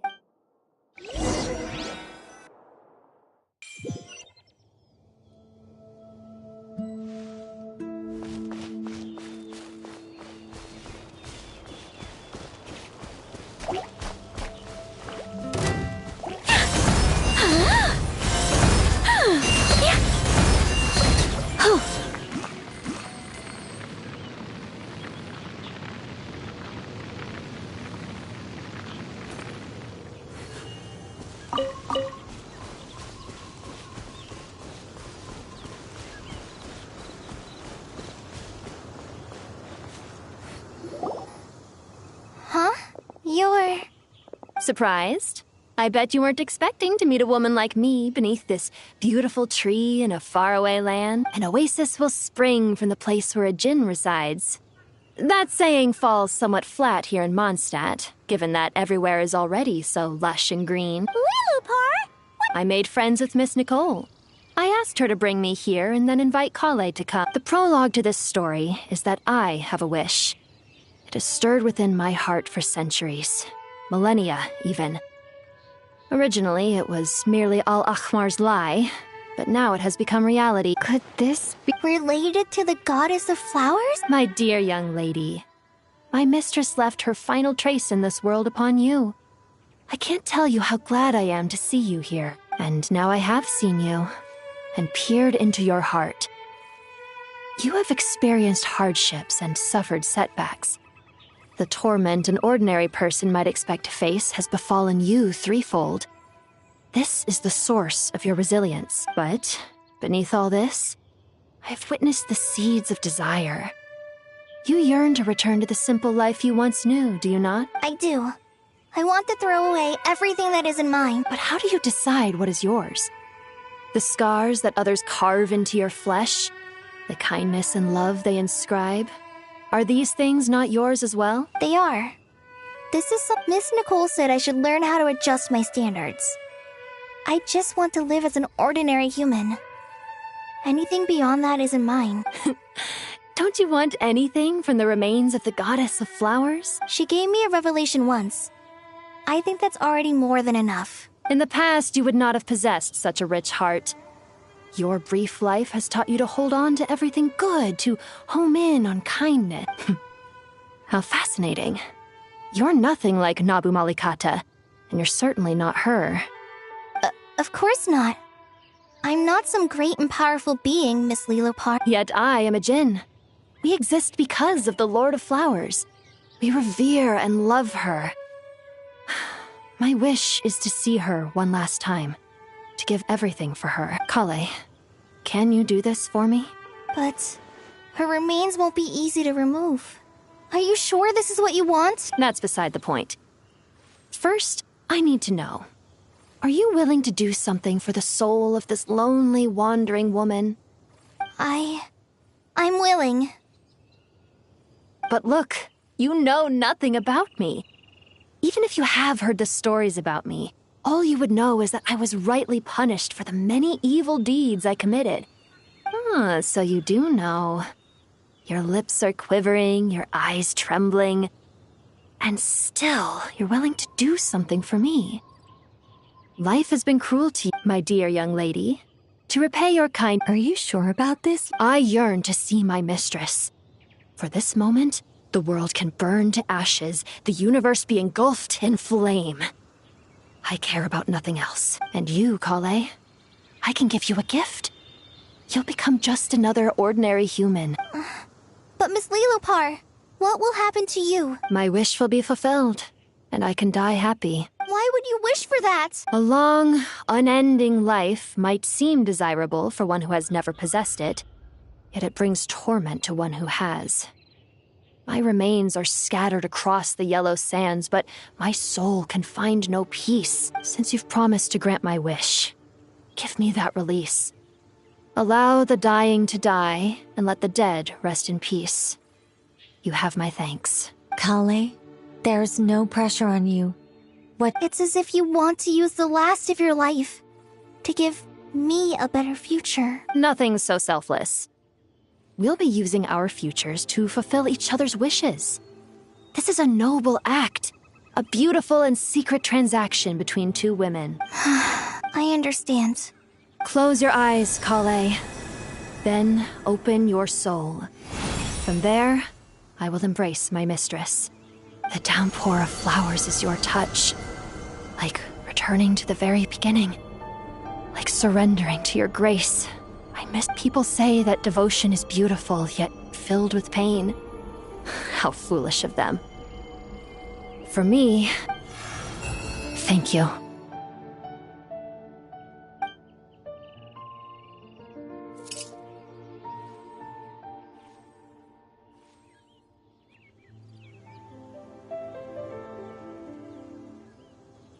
Lilopar! She left, carrying the blessing of flowers. Kale, are you alright? I'm fine.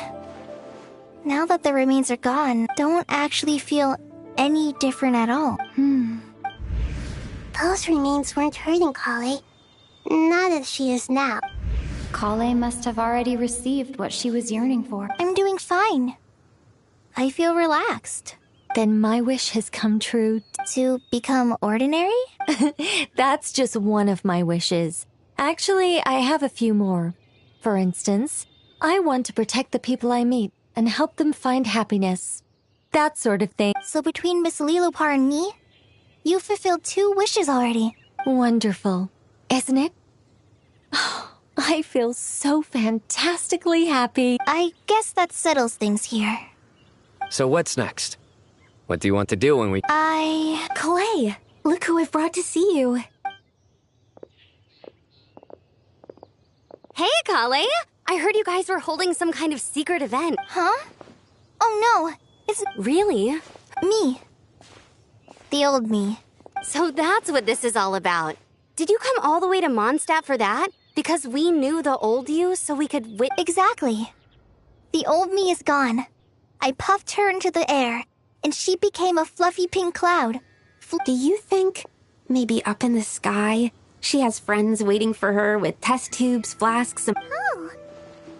What do you think, Miss Nicole?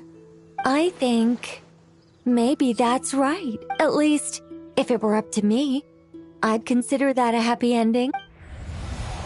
Dear Sucrose, even though my childhood ended long ago, these past few days have really felt like growing up again. I've become stronger. Surely someone as mysterious as you will find a friend like this fascinating? Always growing, I came to say goodbye to my old self. I know that after this, she'll be gone. Thinking about it makes... But somewhere in my heart, I feel a great sense of joy. It feels like I've always wanted to take this step. To walk towards the new me.